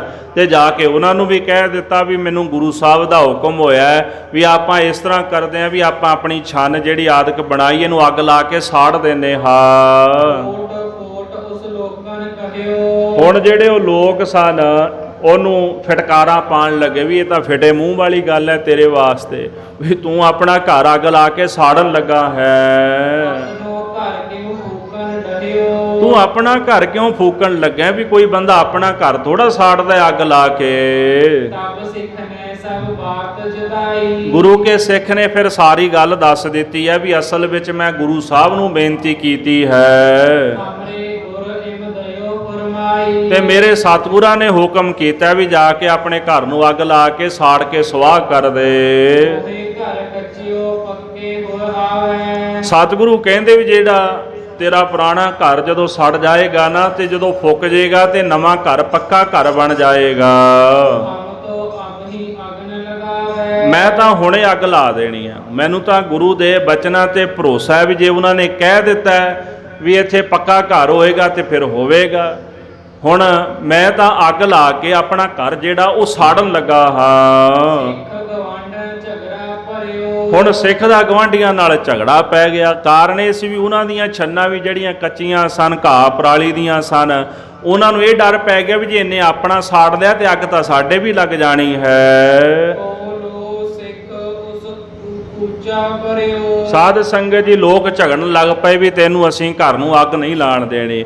ਲੜਦਿਆਂ ਲੜਦਿਆਂ ਫੇਰ ਵੀ ਉਹ ਕੂਚਾ ਜਿਹੜਾ ਸਿੱਖ ਨੇ ਅੱਗ ਵਾਲਾ ਆਪਣੇ ਹੱਥ ਵਿੱਚ ਲੈ ਲਿਆ ਹੈ। ਦੋਹਰਾ ਲੈ ਲੈ ਨੱਠੇ ਸੋਚ ਸਭ ਕਰਕੇ ਵੱਡੀ ਪੁਕਾਰ। ਸਤਿਗੁਰੂ ਮਹਾਰਾਜ ਕਲਗੀਧਰ ਜੀ ਦਾ ਹੁਕਮ ਮੰਨ ਕੇ ਸਿੱਖ ਨੇ ਆਪਣੀ ਛੰਨ ਨੂੰ ਅੱਗ ਲਾ ਦਿੱਤੀ। ਤੇ ਜਦੋਂ ਅੱਗ ਲੱਗ ਗਈ ਹੁਣ ਉਹ ਅੱਗ ਫੈਲਣੀ ਸੀ। ਚਾਰ ਚਫੇਰੇ ਕੱਚੀਆਂ ਛੰਨਾਂ ਸਨ, ਉਹ ਛੰਨਾਂ ਦੂਜੀਆਂ ਨੂੰ ਵੀ ਅੱਗ ਪੈ ਗਈ। ਤੇ ਜਿਹੜੇ ਲੋਕ ਸਨ ਉਹਨਾਂ ਨੇ ਸੋਚਿਆ ਵੀ ਘਰ ਤਾਂ ਸੜ ਗਿਆ, ਵੀ ਜਿਹੜੀਆਂ ਸੌਜ ਚੀਜ਼ਾਂ ਨੂੰ ਕਹਿੰਦੇ ਸਮਾਨ, ਜਿਹੜਾ ਸਮਾਨ ਅੰਦਰ ਪਿਆ ਹੋਇਆ ਨਾ ਇਹ ਤਾਂ ਬਚਾਈਏ। ਤੇ ਆਪਣੀਆਂ ਛੰਨਾਂ ਵਿੱਚੋਂ ਸਮਾਨ ਚੁੱਕ ਚੁੱਕ ਕੇ ਲੋਕ ਬਾਹਰ ਨੂੰ ਦੌੜ ਪਏ ਹਨ। ਕਿਛ ਨਿਕਲੀ ਕਿਛ ਮੱਧ ਰਹੀ ਭਈ ਕਰਨ ਕੀ ਵਿਚਾਰ ਇਸੇ ਪ੍ਰਕਾਰ ਉੱਚੀ ਉੱਚੀ ਪੁਕਾਰਾਂ ਕਰਨ ਲੱਗੇ, ਰੌਲਾ ਵੀ ਪਾਉਣ ਲੱਗੇ, ਤੂੰ ਸਾਡੇ ਘਰ ਸਾੜ ਦਿੱਤੇ, ਅੱਗ ਲਾ ਕੇ ਸਾਰਾ ਕੁਝ ਫੂਕ ਦਿੱਤਾ। ਭਾਈ ਰਤਨ ਸਿੰਘ ਜੀ ਕਹਿੰਦੇ ਕੁਝ ਚੀਜ਼ਾਂ ਨਿਕਲ ਆਈਆਂ ਤੇ ਕੁਝ ਵਿੱਚੇ ਰਹਿ ਗਈਆਂ, ਉਹ ਵੀ ਛੰਨਾਂ ਨਾਲ ਸੜ ਕੇ ਸਵਾਹ ਹੋ ਗਈਆਂ ਹਨ। ਘਰ ਕੋ ਫੂਕ ਸਿੱਖ ਗੁਰ ਪਹਿਤਾਇਓ। ਇਧਰ ਆਪਣੇ ਘਰ ਨੂੰ ਅੱਗ ਲਾ ਕੇ ਫੂਕ ਕੇ ਸਵਾਹ ਕਰ ਦਿੱਤਾ ਸਿੱਖ ਨੇ, ਤੇ ਫਿਰ ਸਤਿਗੁਰੂ ਕਲਗੀਧਰ ਦਸ਼ਮੇਸ਼ ਪਿਤਾ ਜੀ ਦੇ ਚਰਨਾਂ ਵਿੱਚ ਚੱਲ ਕੇ ਆਇਆ ਹੈ। ਹੁਣ ਜਦੋਂ ਜਾਂਦਾ ਸੀ ਰਾਹ ਵਿੱਚ ਦਰਬ ਧਨ ਪਿਆ ਹੋਇਆ ਸੀ, ਮਾਇਆ ਪਈ ਹੋਈ ਸੀ, ਤੇ ਉਹ ਮਾਇਆ ਉਹਨੂੰ ਪ੍ਰਾਪਤ ਹੋਈ ਲੱਭ ਪਈ ਹੈ। ਉਹਨੇ ਸੋਚਿਆ ਵੀ ਕਿਸੇ ਦੀ ਮਾਇਆ ਡਿੱਗ ਗਈ ਹੈ, ਦੇਖਣ ਲੱਗਾ ਚਾਰ ਚਫੇਰੇ ਵੀ ਇਹਦਾ ਕੋਈ ਮਾਲਕ ਹੋਵੇ ਤੇ ਉਹਨੂੰ ਮੈਂ ਲਟਾ ਦਿਆਂ, ਵਾਪਸ ਕਰ ਦਿਆਂ। ਉਹਨੇ ਚੰਗੀ ਤਰ੍ਹਾਂ ਜਦੋਂ ਦੇਖਿਆ ਭਾਲਿਆ, ਉੱਥੇ ਕੋਈ ਨਾ, ਜਦੋਂ ਪ੍ਰਾਪਤ ਹੋਇਆ ਤੇ ਉਹ ਮਾਇਆ ਉਹਨੇ ਚੁੱਕ ਲਈ ਹੈ। ਚੁੱਕੀ ਉਦੋਂ ਹੈ ਜਦੋਂ ਉਹਦਾ ਮਾਲਕ ਨਹੀਂ ਆਇਆ। ਕਾਫੀ ਦੇਰ ਵੇਖਦਾ ਰਿਹਾ, ਉਡੀਕ ਕਰਦਾ ਰਿਹਾ ਵੀ ਕੋਈ ਆਵੇ ਜਿਹਦੀ ਹੋਵੇ ਉਹਨੂੰ ਵਾਪਸ ਕਰ ਦਿਆਂ। ਅਖੀਰ ਉਹ ਮਾਇਆ ਲੈ ਕੇ ਸਿੱਖ ਮਹਾਰਾਜ ਕਲਗੀਧਰ ਜੀ ਦੇ ਚਰਨਾਂ ਵਿੱਚ ਅਨੰਦਪੁਰ ਸਾਹਿਬ ਆਇਆ ਹੈ। ਮਾਇਆ ਲੈ ਕੇ ਸਤਿਗੁਰਾਂ ਦੇ ਮੂਹਰੇ ਰੱਖ ਦਿੱਤੀ ਤੇ ਹੱਥ ਜੋੜ ਕੇ ਖਲੋ ਗਿਆ। ਇੱਥੇ ਤਾਂ ਲੋਕ ਗੋਲਕਾਂ ਖਾ ਕੇ ਢਕਾਰ ਵੀ ਨਹੀਂ ਮਾਰਦੇ, ਤੇ ਉਹ ਵੀ ਸਿੱਖ ਸਨ ਜਿਨ੍ਹਾਂ ਦਾ ਈਮਾਨ ਸਾਬਤ ਸੀਗਾ। ਮਹਾਰਾਜ ਕਲਗੀਧਰ ਜੀ ਦੇ ਪਾਸ ਲਿਆ ਕੇ ਕਿਸੇ ਦੀ ਮਾਇਆ ਜਿਹੜੀ ਹੈ ਉਹ ਰੱਖ ਦਿੱਤੀ, ਵੀ ਮਹਾਰਾਜ ਰਾਹ ਵਿੱਚ ਕਿਸੇ ਦੀ ਮਾਇਆ ਪਈ ਸੀ। ਸਤਿਗੁਰੂ ਕਲਗੀਧਰ ਦਸ਼ਮੇਸ਼ ਪਿਤਾ ਜੀ ਨੇ ਸਿੱਖ ਨੂੰ ਵੇਖਿਆ ਤੇ ਬਚਨ ਕੀਤਾ ਹੈ। ਸਤਿਗੁਰੂ ਕਹਿੰਦੇ ਵੀ ਸਿੱਖਾ ਹੁਣ ਇਦਾਂ ਕਰ, ਜਾ ਕੇ ਫਿਰ ਆਪਣਾ ਜਿਹੜਾ ਘਰ ਹੈ ਨਾ ਹੁਣ ਸਵਾਰ ਲੈ, ਇਹ ਤੇਰੇ ਵਾਸਤੇ ਹੀ ਹੈ। ਕਿਦਾਂ? ਜਿਵੇਂ ਸੁਦਾਮੇ ਦਾ ਘਰ ਸਵਾਰਿਆ ਸੀ। ਬਿਪ ਸੁਦਾਮਾ ਦਾਲ ਦੀ ਬਾਲ ਸਿਖਾਈ ਮਿੱਤਰ ਸਿਖਾਏ। ਭਾਈ ਗੁਰਦਾਸ ਜੀ ਲਿਖਦੇ ਨੇ, ਗਰੀਬ ਸੀ ਨਾ, ਬੜਾ ਦਲਿੱਦਰ ਸੀ, ਬੜੀ ਗਰੀਬੀ ਸੀ ਘਰ ਦੇ ਵਿੱਚ। ਘਰ ਵਾਲੀ ਕਹਿਣ ਲੱਗੀ ਵੀ ਦਵਾਰਕਾਪੁਰੀ ਦਾ ਮਾਲਕ ਹੈ ਤੇਰਾ ਮਿੱਤਰ ਕ੍ਰਿਸ਼ਨ, ਜਾ ਕੇ ਉੱਥੇ ਕੁਛ ਲੈ ਆ ਉਹਦੇ ਕੋਲੋਂ। ਤੁੰਦਲ ਲੈ ਲਏ, ਚਾਵਲ ਲੈ ਲਏ, ਲੈ ਕੇ ਚੱਲ ਪਿਆ। ਰਾਹ ਵਿੱਚ ਚੱਲਦਾ ਚੱਲਦਾ ਗੱਟੀਆਂ ਵੀ ਗਿਣਦਾ ਵੀ ਮੈਂ ਗਰੀਬ ਜਿਹਾ ਤੇ ਉਹ ਰਾਜਾ ਹੈ ਤੇ ਮੇਰਾ ਉਹਦਾ ਮੇਲ, ਉਹਨੇ ਤਾਂ ਮੈਨੂੰ ਪਛਾਣਨਾ ਵੀ ਕੋਈ ਨਹੀਂ। ਚੱਲਦਾ ਗਣਦਾ ਗਿੱਟੀਆਂ, ਤੁਰਦੇ ਆ ਨਾਲੇ ਹੁਣ ਗੱਟੀਆਂ ਵੀ ਹਿਰਦੇ ਵਿੱਚ ਗਿਣਦਾ, ਵਿਚਾਰ ਵੀ ਕਰੀ ਜਾਂਦਾ। ਸਿੰਘ ਦੁਆਰੇ ਖਲੋਤਾ ਜਾਏ। ਭਾਈ ਗੁਰਦਾਸ ਜੀ ਕਹਿੰਦੇ ਜਿਹੜਾ ਮੁੱਖ ਦਰਵਾਜ਼ਾ ਸੀ ਉੱਥੇ ਜਾ ਕੇ ਖਲੋ ਗਿਆ। ਐਲਕਾਰਾਂ ਨੂੰ ਆਖਿਆ ਵੀ ਜਾ ਕੇ ਕਹਿ ਦਿਓ ਵੀ ਤੁਹਾਡਾ ਮਿੱਤਰ ਆਇਆ ਸੁਦਾਮਾ। ਜਦੋਂ ਅੰਦਰ ਸੁਨੇਹਾ ਲੱਗਾ ਨਾ, ਤੇ ਸਾਧ ਸੰਗਤ ਜੀ ਜਦੋਂ ਸੁਨੇਹਾ ਸੁਣਿਆ ਕ੍ਰਿਸ਼ਨ ਜੀ ਨੇ ਤੇ ਦੌੜੇ ਆਏ। ਛੱਡ ਸਿੰਘਾਸਣ ਹਰ ਜੀ ਆਏ, ਆਪਣਾ ਸਿੰਘਾਸਣ ਛੱਡ ਕੇ ਤੇ ਨੰਗੇ ਪੈਰੀਂ ਦੌੜ ਕੇ ਆਏ ਤੇ ਸੁਦਾਮੇ ਨੂੰ ਲਿਆ ਕੇ ਘੁੱਟ ਕੇ ਗਲਵੱਕੜੀ ਪਾਈ ਤੇ ਆਪਣੇ ਤਖਤ ਤੇ ਬਿਠਾ ਕੇ ਪੈਰ ਧੋਤੇ, ਚਰਨਾਮ੍ਰਿਤ ਮੁਖ ਦੇ ਵਿੱਚ ਪਾਇਆ ਭਗਵਾਨ ਕ੍ਰਿਸ਼ਨ ਨੇ, ਤੇ ਆਖਿਆ ਵੀ ਕੀ ਲੈ ਕੇ ਆਇਆ? ਕਹਿੰਦੇ ਜੀ ਕੁਝ ਨਹੀਂ। ਨਹੀਂ, ਕਹਿੰਦੇ ਜੋ ਲੈ ਕੇ ਆਇਆ ਉਹ ਦੇ। ਕਹਿੰਦੇ ਜੀ ਕੁਝ ਨਹੀਂ ਮੇਰੇ ਪਾਸ। ਹੁਣ ਉਹ ਲੁਕੋਈ ਜਾਂਦੇ ਸਨ, ਤੁੰਦਲ ਸਨ ਉਹਨਾਂ ਦੇ ਕੋਲ, ਚਾਵਲ ਸਨ, ਵੀ ਇਹ ਰਾਜੇ ਨੇ ਤੇ ਹੁਣ ਰਾਜੇ ਨੂੰ ਜਾ ਕੇ ਚਾਵਲ ਦੇਣ ਵੀ ਕਿੱਡੀ ਕੁ ਸਿਆਣਪ ਹੈ। ਉਹ ਸੋਚਦੇ ਮੇਰੀ ਭੇਟਾ ਤੁੱਛ ਹੈ। ਹੁਣ ਉਹ ਵਾਰ-ਵਾਰ ਮੰਗਣ ਜੋ ਲੈ ਕੇ ਆਇਆ ਉਹ ਦੇ ਮੈਨੂੰ। ਸਦਾਮੇ ਕੋਲੋਂ ਲੈ ਕੇ ਚਾਵਲ ਛਕੇ, ਜਦੋਂ ਮੁੱਖ ਦੇ ਵਿੱਚ ਫੱਕਾ ਮਾਰਿਆ ਨਾ, ਚਾਵਲ ਖਾਧੇ ਤੇ ਸਾਧ ਸੰਗਤ ਬੜੇ ਪ੍ਰਸੰਨ ਹੋਏ। ਭਗਵਾਨ ਕ੍ਰਿਸ਼ਨ ਆਪਣੇ ਪਾਸ ਰੱਖਿਆ, ਕਥਾ ਸੁਣੀ, ਕਿਉਂਕਿ ਬ੍ਰਾਹਮਣ ਸੀ ਨਾ ਸੁਦਾਮਾ, ਤੇ ਫਿਰ ਬੜੇ ਪ੍ਰੇਮ ਦੇ ਨਾਲ ਵਿਦਾ ਕੀਤਾ। ਜਦੋਂ ਆਪਣੇ ਕੋਲ ਰੱਖਿਆ ਤੇ ਘਰ-ਬਾਰ ਬਣਾ ਦਿੱਤਾ ਸੀ ਸਾਰਾ ਪਿੱਛੇ। ਜਦੋਂ ਸੁਦਾਮਾ ਘਰ ਗਿਆ ਤੇ ਆਪਣੀ ਉਹ ਪੁਰਾਣੀ ਛੰਨ ਜੀ ਲੱਭਣ ਲੱਗਾ ਵੀ ਕਿੱਥੇ ਆ। ਉੱਥੇ ਇੱਕ ਮਹਿਲ ਸੀ, ਸੋਚਿਆ ਵੀ ਮਨਾ, ਉਹ ਵੀ ਗਿਆ। ਛੋਟੀ ਜਿਹੀ ਛੰਨ ਸੀ, ਛੋਟਾ ਜਿਹਾ ਘਰ ਵੀ, ਉਹ ਵੀ ਗਿਆ। ਵੀ ਕਿਸੇ ਬਾਦਸ਼ਾਹ ਜਾਂ ਕਿਸੇ ਉਮਰਾਓ ਜਾਂ ਕਿਸੇ ਵੱਡੇ ਸ਼ਾਹੂਕਾਰ ਨੇ ਆ ਕੇ ਆਪਣਾ ਘਰ ਬਣਾ ਲਿਆ, ਮੇਰਾ ਤਾਂ ਪਰਿਵਾਰ ਹੀ ਉੱਜੜ ਗਿਆ। ਪਰ ਉਹਨਾਂ ਦੀ ਇਸਤਰੀ ਖੜੀ, ਉਹਨੇ ਆਵਾਜ਼ ਮਾਰੀ, ਜੀ ਨਹੀਂ ਆ ਜਾਓ, ਤੁਹਾਡਾ ਆਪਣਾ ਹੀ ਘਰ ਹੈ। ਇਹ ਭਗਵਾਨ ਜੀ ਦੀ ਕਿਰਪਾ ਹੋਈ। ਮਹਾਰਾਜ ਕਲਗੀਧਰ ਦਸ਼ਮੇਸ਼ ਪਿਤਾ ਜੀ ਦੇ ਚਰਨਾਂ ਵਿੱਚ ਇੱਕ ਸਿੱਖ ਆਇਆ, ਬੜਾ ਗਰੀਬ ਸੀ ਸਿੱਖ, ਘਰ ਦੇ ਵਿੱਚ ਭੋਜਨ ਨਹੀਂ ਸੀ ਮਿਲਦਾ ਛਕਣ ਨੂੰ, ਤੇ ਸਤਿਗੁਰੂ ਕਲਗੀਧਰ ਜੀ ਨੇ ਹੁਕਮਨਾਮਾ ਦੇ ਦਿੱਤਾ। ਮੈਂ ਸੰਖੇਪ ਵਿੱਚ ਆਪਣਾ ਬਚਨ ਸਮਾਪਤ ਕਰ ਲਵਾਂ। ਗੁਰੂ ਸਾਹਿਬ ਨੇ ਹੁਕਮਨਾਮਾ ਦੇ ਕੇ ਕਿਸੇ ਪਿੰਡ ਭੇਜ ਦਿੱਤਾ। ਸਿੱਖ ਗਿਆ ਨਗਰ ਵਿੱਚ, ਆਖਿਆ ਵੀ ਸਤਿਗੁਰਾਂ ਨੇ ਭੇਜਿਆ, ਉਹਨਾਂ ਦਾ ਹੁਕਮਨਾਮਾ ਹੈ, ਲੈ ਕੇ ਆਇਆ, ਇਹ ਹੁਕਮਨਾਮਾ ਲਓ ਤੇ ਮੈਨੂੰ ਵਿਦਾ ਕਰੋ। ਨਗਰ ਦੀ ਜਿਹੜੀ ਸੰਗਤ ਸੀ, ਜਦੋਂ ਉਹਨੇ ਹੁਕਮਨਾਮਾ ਪੜ੍ਹਿਆ ਤੇ ਉਹਦੇ ਵਿੱਚ ਮਹਾਰਾਜ ਨੇ ਲਿਖਿਆ ਸੀ ਵੀ ਜਿਹੜਾ ਸਿੱਖ ਹੁਕਮਨਾਮਾ ਲੈ ਕੇ ਆਏ ਨੇ ਇਹਨੂੰ ਰੱਖੋ 6 ਮਹੀਨੇ ਦੇ ਕੋਲ ਕਥਾ ਕਰਾਓ, ਇੱਥੇ ਇਹਨੂੰ ਜਾਣ ਨਹੀਂ ਦੇਣਾ, 6 ਮਹੀਨੇ ਇੱਥੇ ਹੀ ਰਹੇਗਾ। ਤੇ ਹੁਣ ਨਗਰ ਨਿਵਾਸੀ ਕਹਿਣ ਲੱਗੇ ਮਹਾਰਾਜ ਇਹ ਹੁਕਮਨਾਮਾ ਆਇਆ ਤਾਂ ਸਾਨੂੰ ਆ, ਪਰ ਲਿਖਿਆ ਤੁਹਾਡੇ ਬਾਰੇ ਆ ਵੀ ਤੁਹਾਨੂੰ ਇੱਥੇ ਅਸੀਂ ਰੱਖਣਾ। ਸੰਗਤ ਨੇ ਜਾਣ ਨਹੀਂ ਦਿੱਤਾ, 6 ਮਹੀਨੇ ਕਥਾ ਕਰਾਈ। ਸੋਚਦਾ ਵੀ ਉੱਥੇ ਦਾ ਇੱਕ ਸਮੇਂ ਦਾ ਪ੍ਰਸ਼ਾਦਾ ਨਹੀਂ ਮਿਲਦਾ ਤੇ ਪਰਿਵਾਰ ਉੱਜੜ ਗਿਆ ਹੋਣਾ। ਗੁਰੂ ਦਾ ਹੁਕਮ ਸੀ, ਨਗਰ ਵਾਲਿਆਂ ਨੇ ਜਾਣ ਵੀ ਨਹੀਂ ਦਿੱਤਾ। 6 ਮਹੀਨੇ ਕਥਾ ਕਰਦਾ ਰਿਹਾ। 6 ਮਹੀਨੇ ਬਾਅਦ ਜਦੋਂ ਵਿਦਾਇਗੀ ਲਈ ਸੋਚਿਆ ਵੀ ਖਤਮ ਹੋ ਗਿਆ ਹੋਣਾ ਸਾਰਾ ਕੁਝ, ਮਹਾਰਾਜ ਕਲਗੀਧਰ ਜੀ ਨੇ ਬਖਸ਼ਿਸ਼ਾਂ ਕੀਤੀਆਂ, ਸਾਰਾ ਕੁਝ ਹੀ ਬਖਸ਼ ਦਿੱਤਾ ਸੀ। ਸੋਚਦਾ ਵਿਚਾਰਦਾ ਹੋਇਆ ਜਦੋਂ ਆਪਣੇ ਪਿੰਡ ਪਹੁੰਚਿਆ ਨਾ, ਤੇ ਉਹਦੇ ਬੱਚੇ ਸਾਹਮਣੇ ਵੇਖ ਕੇ ਮਾਈ ਨੂੰ ਆਵਾਜ਼ ਮਾਰਦੇ ਨੇ, ਮਾਤਾ ਬਾਪੂ ਫੇਰ ਆ ਗਿਆ, ਫਿਰ ਭੁੱਖੇ ਮਰਾਂਗੇ। ਆਵਾਜ਼ ਮਾਰਦਾ ਵੀ ਬਾਪੂ ਫੇਰ ਆ ਗਿਆ, ਫਿਰ ਭੁੱਖੇ ਮਰਾਂਗੇ। ਸਤਿਗੁਰਾਂ ਨੇ ਕਲਾ ਵਰਤਾਈ, ਜੈਸੇ ਭਾਈ ਗੁਰਦਾਸ ਜੀ ਕਹਿੰਦੇ 4 ਪਦਾਰਥ ਸਕੁੱਚ ਪਠਾਏ, 4 ਪਦਾਰਥ ਸੁਦਾਮੇ ਦੇ ਘਰ ਵਿੱਚ ਭੇਜ ਦਿੱਤੇ। ਮਹਾਰਾਜ ਕਲਗੀਧਰ ਜੀ ਨੇ ਸਿੱਖ ਦੀਆਂ ਝੋਲੀਆਂ ਵੀ ਇੱਧਰ ਭਰ ਦਿੱਤੀਆਂ। 4 ਪਦਾਰਥ ਧਰਮ ਅਰਥ ਕਾਮ ਮੋਕਸ਼, 4 ਪਦਾਰਥਾਂ ਦੀ ਦਾਤ ਬਖਸ਼ਿਸ਼ ਕਰਕੇ ਉਹਨੂੰ ਨਿਵਾਜ ਦਿੱਤਾ। ਇੱਥੇ ਵੀ ਗੁਰੂ ਕਾ ਜਿਹੜਾ ਪਿਆਰਾ ਸਿੱਖ ਸੀ, ਦੇਖੋ ਬਚਨਾਂ ਦੇ ਉੱਤੇ ਨਿਸ਼ਚੇ ਵਾਲੀ ਗੱਲ ਹੁੰਦੀ। ਆਪਾਂ ਭਾਈ ਡੱਲੇ ਦਾ ਪ੍ਰਸੰਗ ਪਿੱਛੇ ਸੁਣੀ ਆਏ ਆ, ਨਿਸ਼ਚਾ ਨਹੀਂ ਸੀ, ਬਚਨ ਮੋੜ ਦਿੱਤਾ ਮਹਾਰਾਜ ਦਾ। ਸਿੱਖ ਨੂੰ ਨਿਸ਼ਚਾ ਸੀ ਤੇ ਘਰ ਨੂੰ ਵੀ ਅੱਗ ਲਾ ਕੇ ਸਾੜ ਦਿੱਤਾ। ਤੇ ਕਹਿੰਦੇ ਸਤਿਗੁਰੂ ਜਾਏ ਸੁਦਾਮੇ ਜਿਉਂ ਧਾਮ ਸਵਾਰ, ਜਿਵੇਂ ਸੁਦਾਮੇ ਦਾ ਘਰ ਬਣ ਗਿਆ ਸੀ ਨਾ, ਉਹਨੇ ਘਰ ਸਵਾਰ ਲਿਆ। ਜਾ ਸਿੱਖਾ ਤੂੰ ਵੀ ਆਪਣਾ ਘਰ ਸਵਾਰ ਲੈ। ਤਬ ਸਿੱਖ ਨੇ ਆਏ ਆਵੇ ਲਗਾਏ, ਗੁਰੂ ਕਾ ਸਿੱਖ ਘਰ ਵਿੱਚ ਆ ਗਿਆ। ਮਹਾਰਾਜ ਨੇ ਉਹ ਮਾਇਆ ਦੇ ਦਿੱਤੀ, ਉਹਨੂੰ ਸਾਰੀ ਲੈ ਜਾ। ਤੇ ਘਰ ਵਿੱਚ ਆ ਕੇ ਆਵੇ ਲਾਏ, ਜਿਵੇਂ ਪੱਠੇ ਲੱਗਦੇ ਨੇ ਇੱਟਾਂ ਬਣਾਉਣ ਵਾਸਤੇ, ਉਦੋਂ ਆਵੇ ਲੱਗਦੇ ਸਨ, ਇਸ ਤਰ੍ਹਾਂ ਆ ਕੇ ਆਵੇ ਲਾ ਦਿੱਤੇ ਹਨ। ਰਾਜ ਸਬਦ ਗ੍ਰਹਿ ਤੁਰਤ ਚਿਣਾਏ, ਰਾਜ ਮਿਸਤਰੀ ਸੱਦ ਲਿਆ ਤੇ ਤੁਰੰਤ ਆਪਣਾ ਘਰ ਚਿਣਵਾਣਾ ਸ਼ੁਰੂ ਕਰ ਦਿੱਤਾ। ਜਿਨ ਗ੍ਰਹਿ ਸੰਗ ਕੱਚੇ ਜਲ ਗਏ, ਇਸ ਸਿੱਖ ਦੇ ਨਾਲ ਜਿਨ੍ਹਾਂ ਦੇ ਘਰ ਸੜ ਗਏ ਸਨ, ਸਬੱਬ ਪਾਇਓ ਇਮ ਕੇ ਭਏ, ਤੇ ਗੁਰੂ ਕੇ ਸਿੱਖ ਨੇ ਉਹਨਾਂ ਦੇ ਘਰ ਵੀ ਬਣਾ ਦਿੱਤੇ।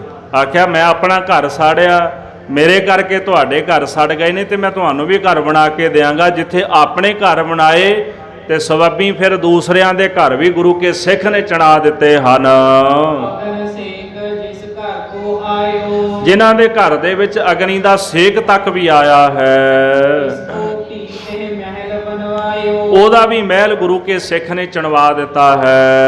ਲੋਕ ਕਰੈ ਕਈ ਪਛਤਾਈ, ਜਿਹੜੇ ਫਿਰ ਪਹਿਲਾਂ ਝਗੜਾ ਕਰਦੇ ਸਨ ਪਛਤਾਉਂਦੇ ਨੇ ਹੁਣ।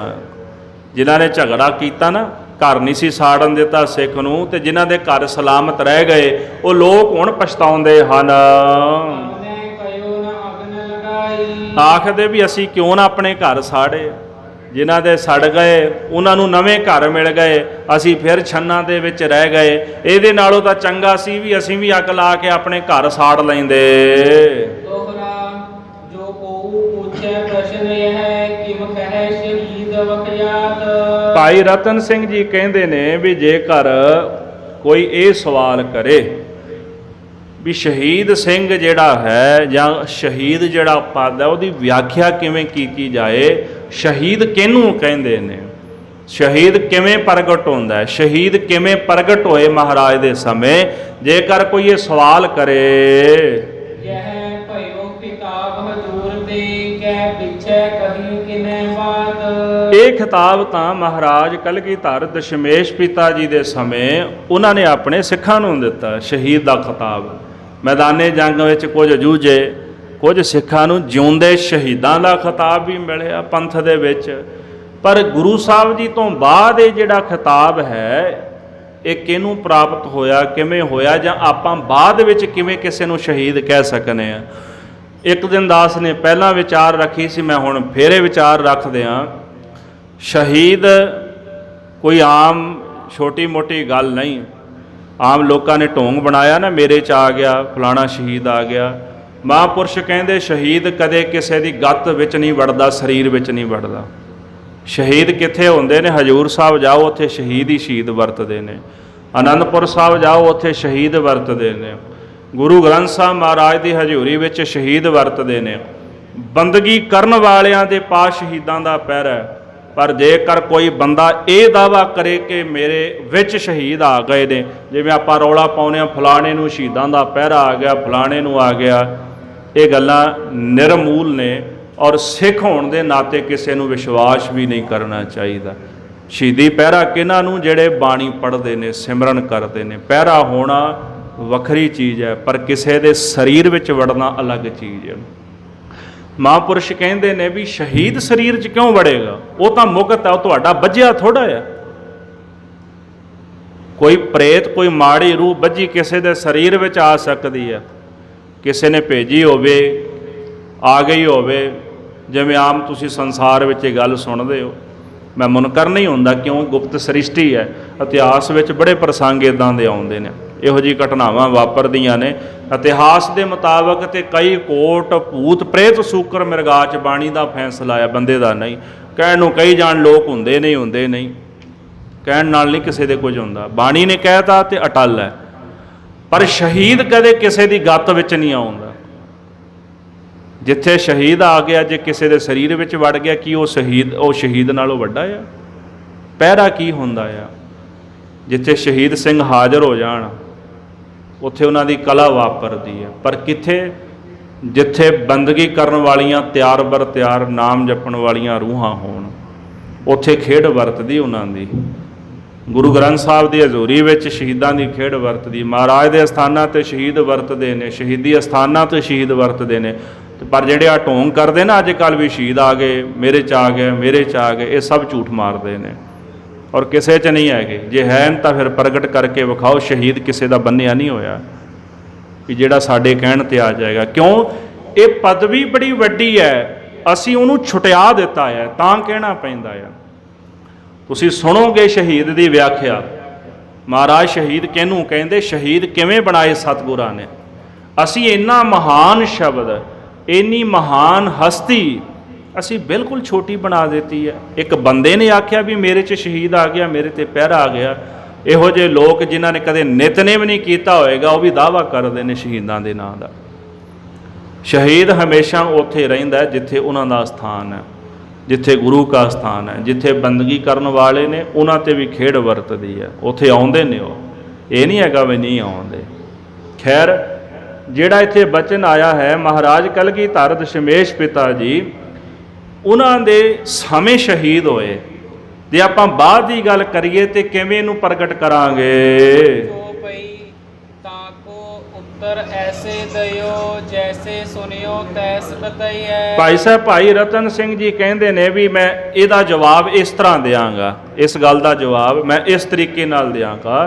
ਕਹਿੰਦੇ ਹਨ ਕਿ ਜੈਸੇ ਸੁਨਿਓ ਤੈਸ ਬਤਈਐ, ਜਿਵੇਂ ਮੈਂ ਸੁਣਿਆ ਮੈਂ ਤੁਹਾਨੂੰ ਉਸੇ ਤਰ੍ਹਾਂ ਸਰਵਣ ਕਰਾਉਂਦਾ ਹਾਂ।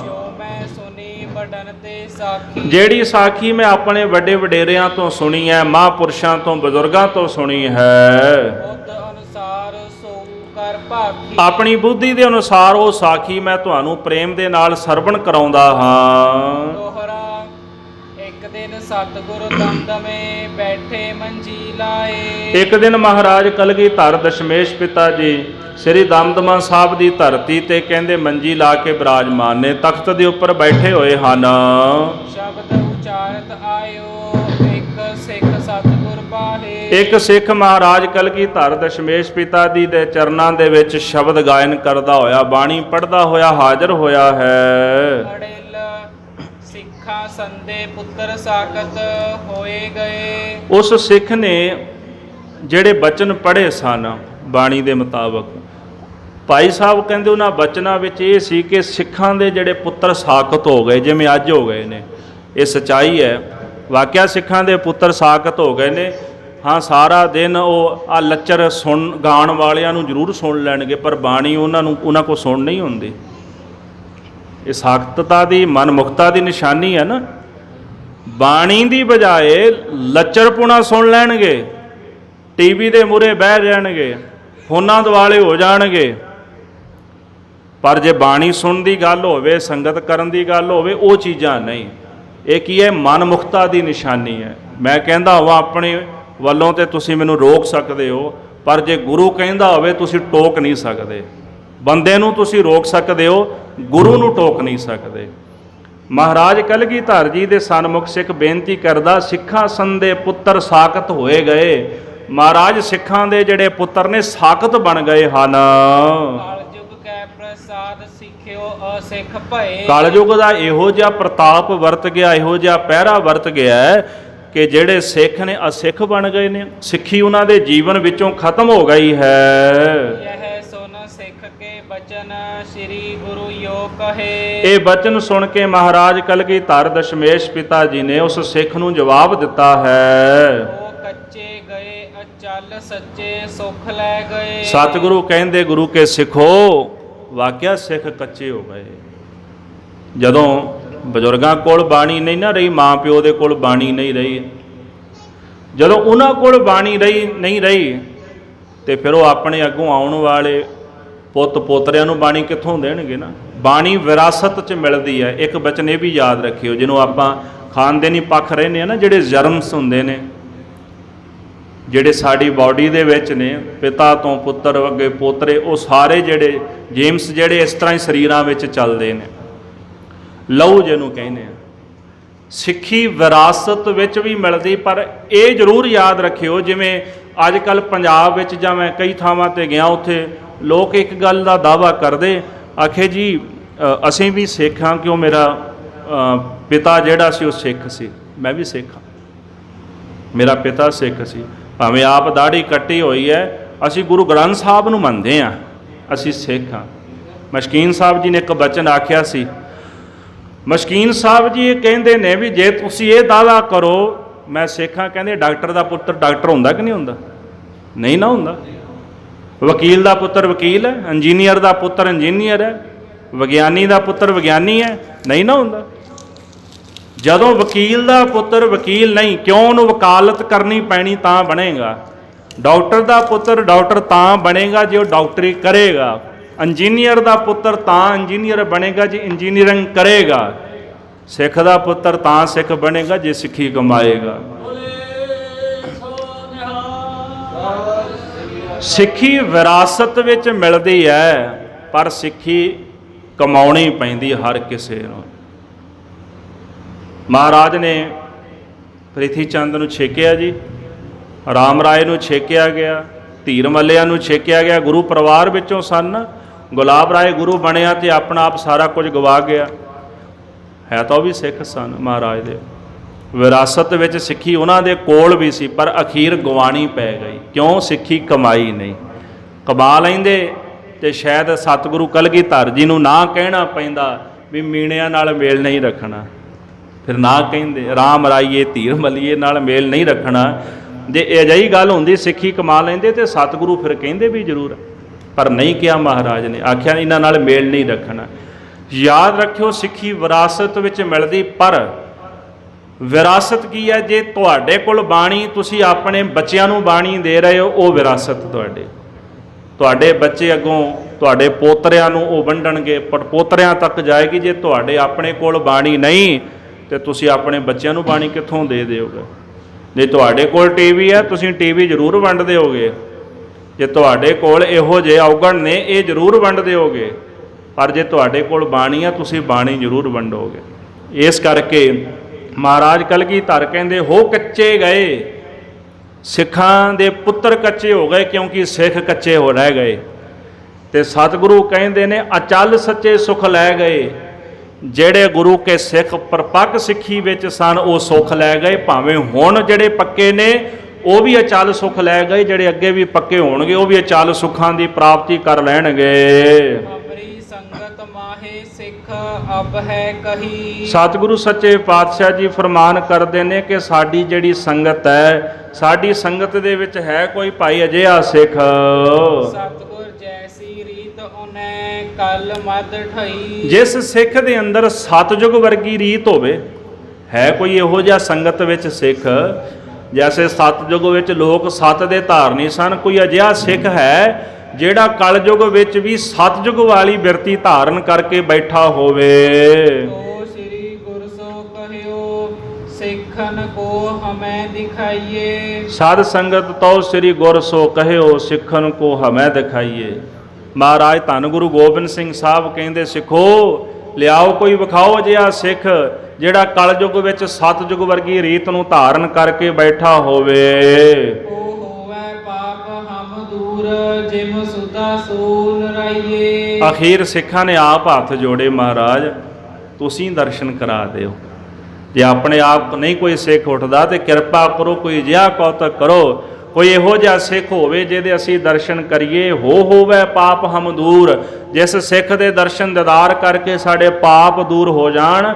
ਜਿਵੇਂ ਸੁਧਾ ਸੋ ਨਹਾਈਏ ਜਿਵੇਂ ਅੰਮ੍ਰਿਤਸਰ ਸਾਹਿਬ ਦੇ ਸਰੋਵਰ ਵਿੱਚ ਇਸ਼ਨਾਨ ਕਰਕੇ ਪਵਿੱਤਰ ਹੋ ਜਾਈਦਾ ਇਹੋ ਜਿਹਾ ਕੋਈ ਸਿੱਖ ਦੇ ਦੀਦਾਰ ਦਰਸ਼ਨ ਕਰਾ ਦਿਓ ਜਿਹਦੇ ਦਰਸ਼ਨ ਕਰਕੇ ਪਵਿੱਤਰ ਹੋ ਜਾਈਏ। चौपई कहियो चरित्र सिखन के कारण। ਮਹਾਰਾਜ ਕਲਗੀਧਰ ਜੀ ਨੇ ਸਿੱਖਾਂ ਦੇ ਕਾਰਨ ਫਿਰ ਇੱਕ ਕੌਤਕ ਕੀਤਾ ਹੈ। पक्के कच्चे सिख दीवारन। ਕੱਚੇ ਤੇ ਪੱਕੇ ਸਿੱਖ ਵਿਖਾਉਣ ਵਾਸਤੇ ਕੌਤਕ ਕਰਦੇ ਹਨ। श्री गुर बचन मुखो थो कहियो। ਸਤਿਗੁਰੂ ਕਲਗੀਧਰ ਜੀ ਨੇ ਪਾਵਨ ਮੁਖਾਰ ਬਿੰਦ ਵਿੱਚੋਂ ਇਹ ਬਚਨ ਕਹੇ ਸਨ।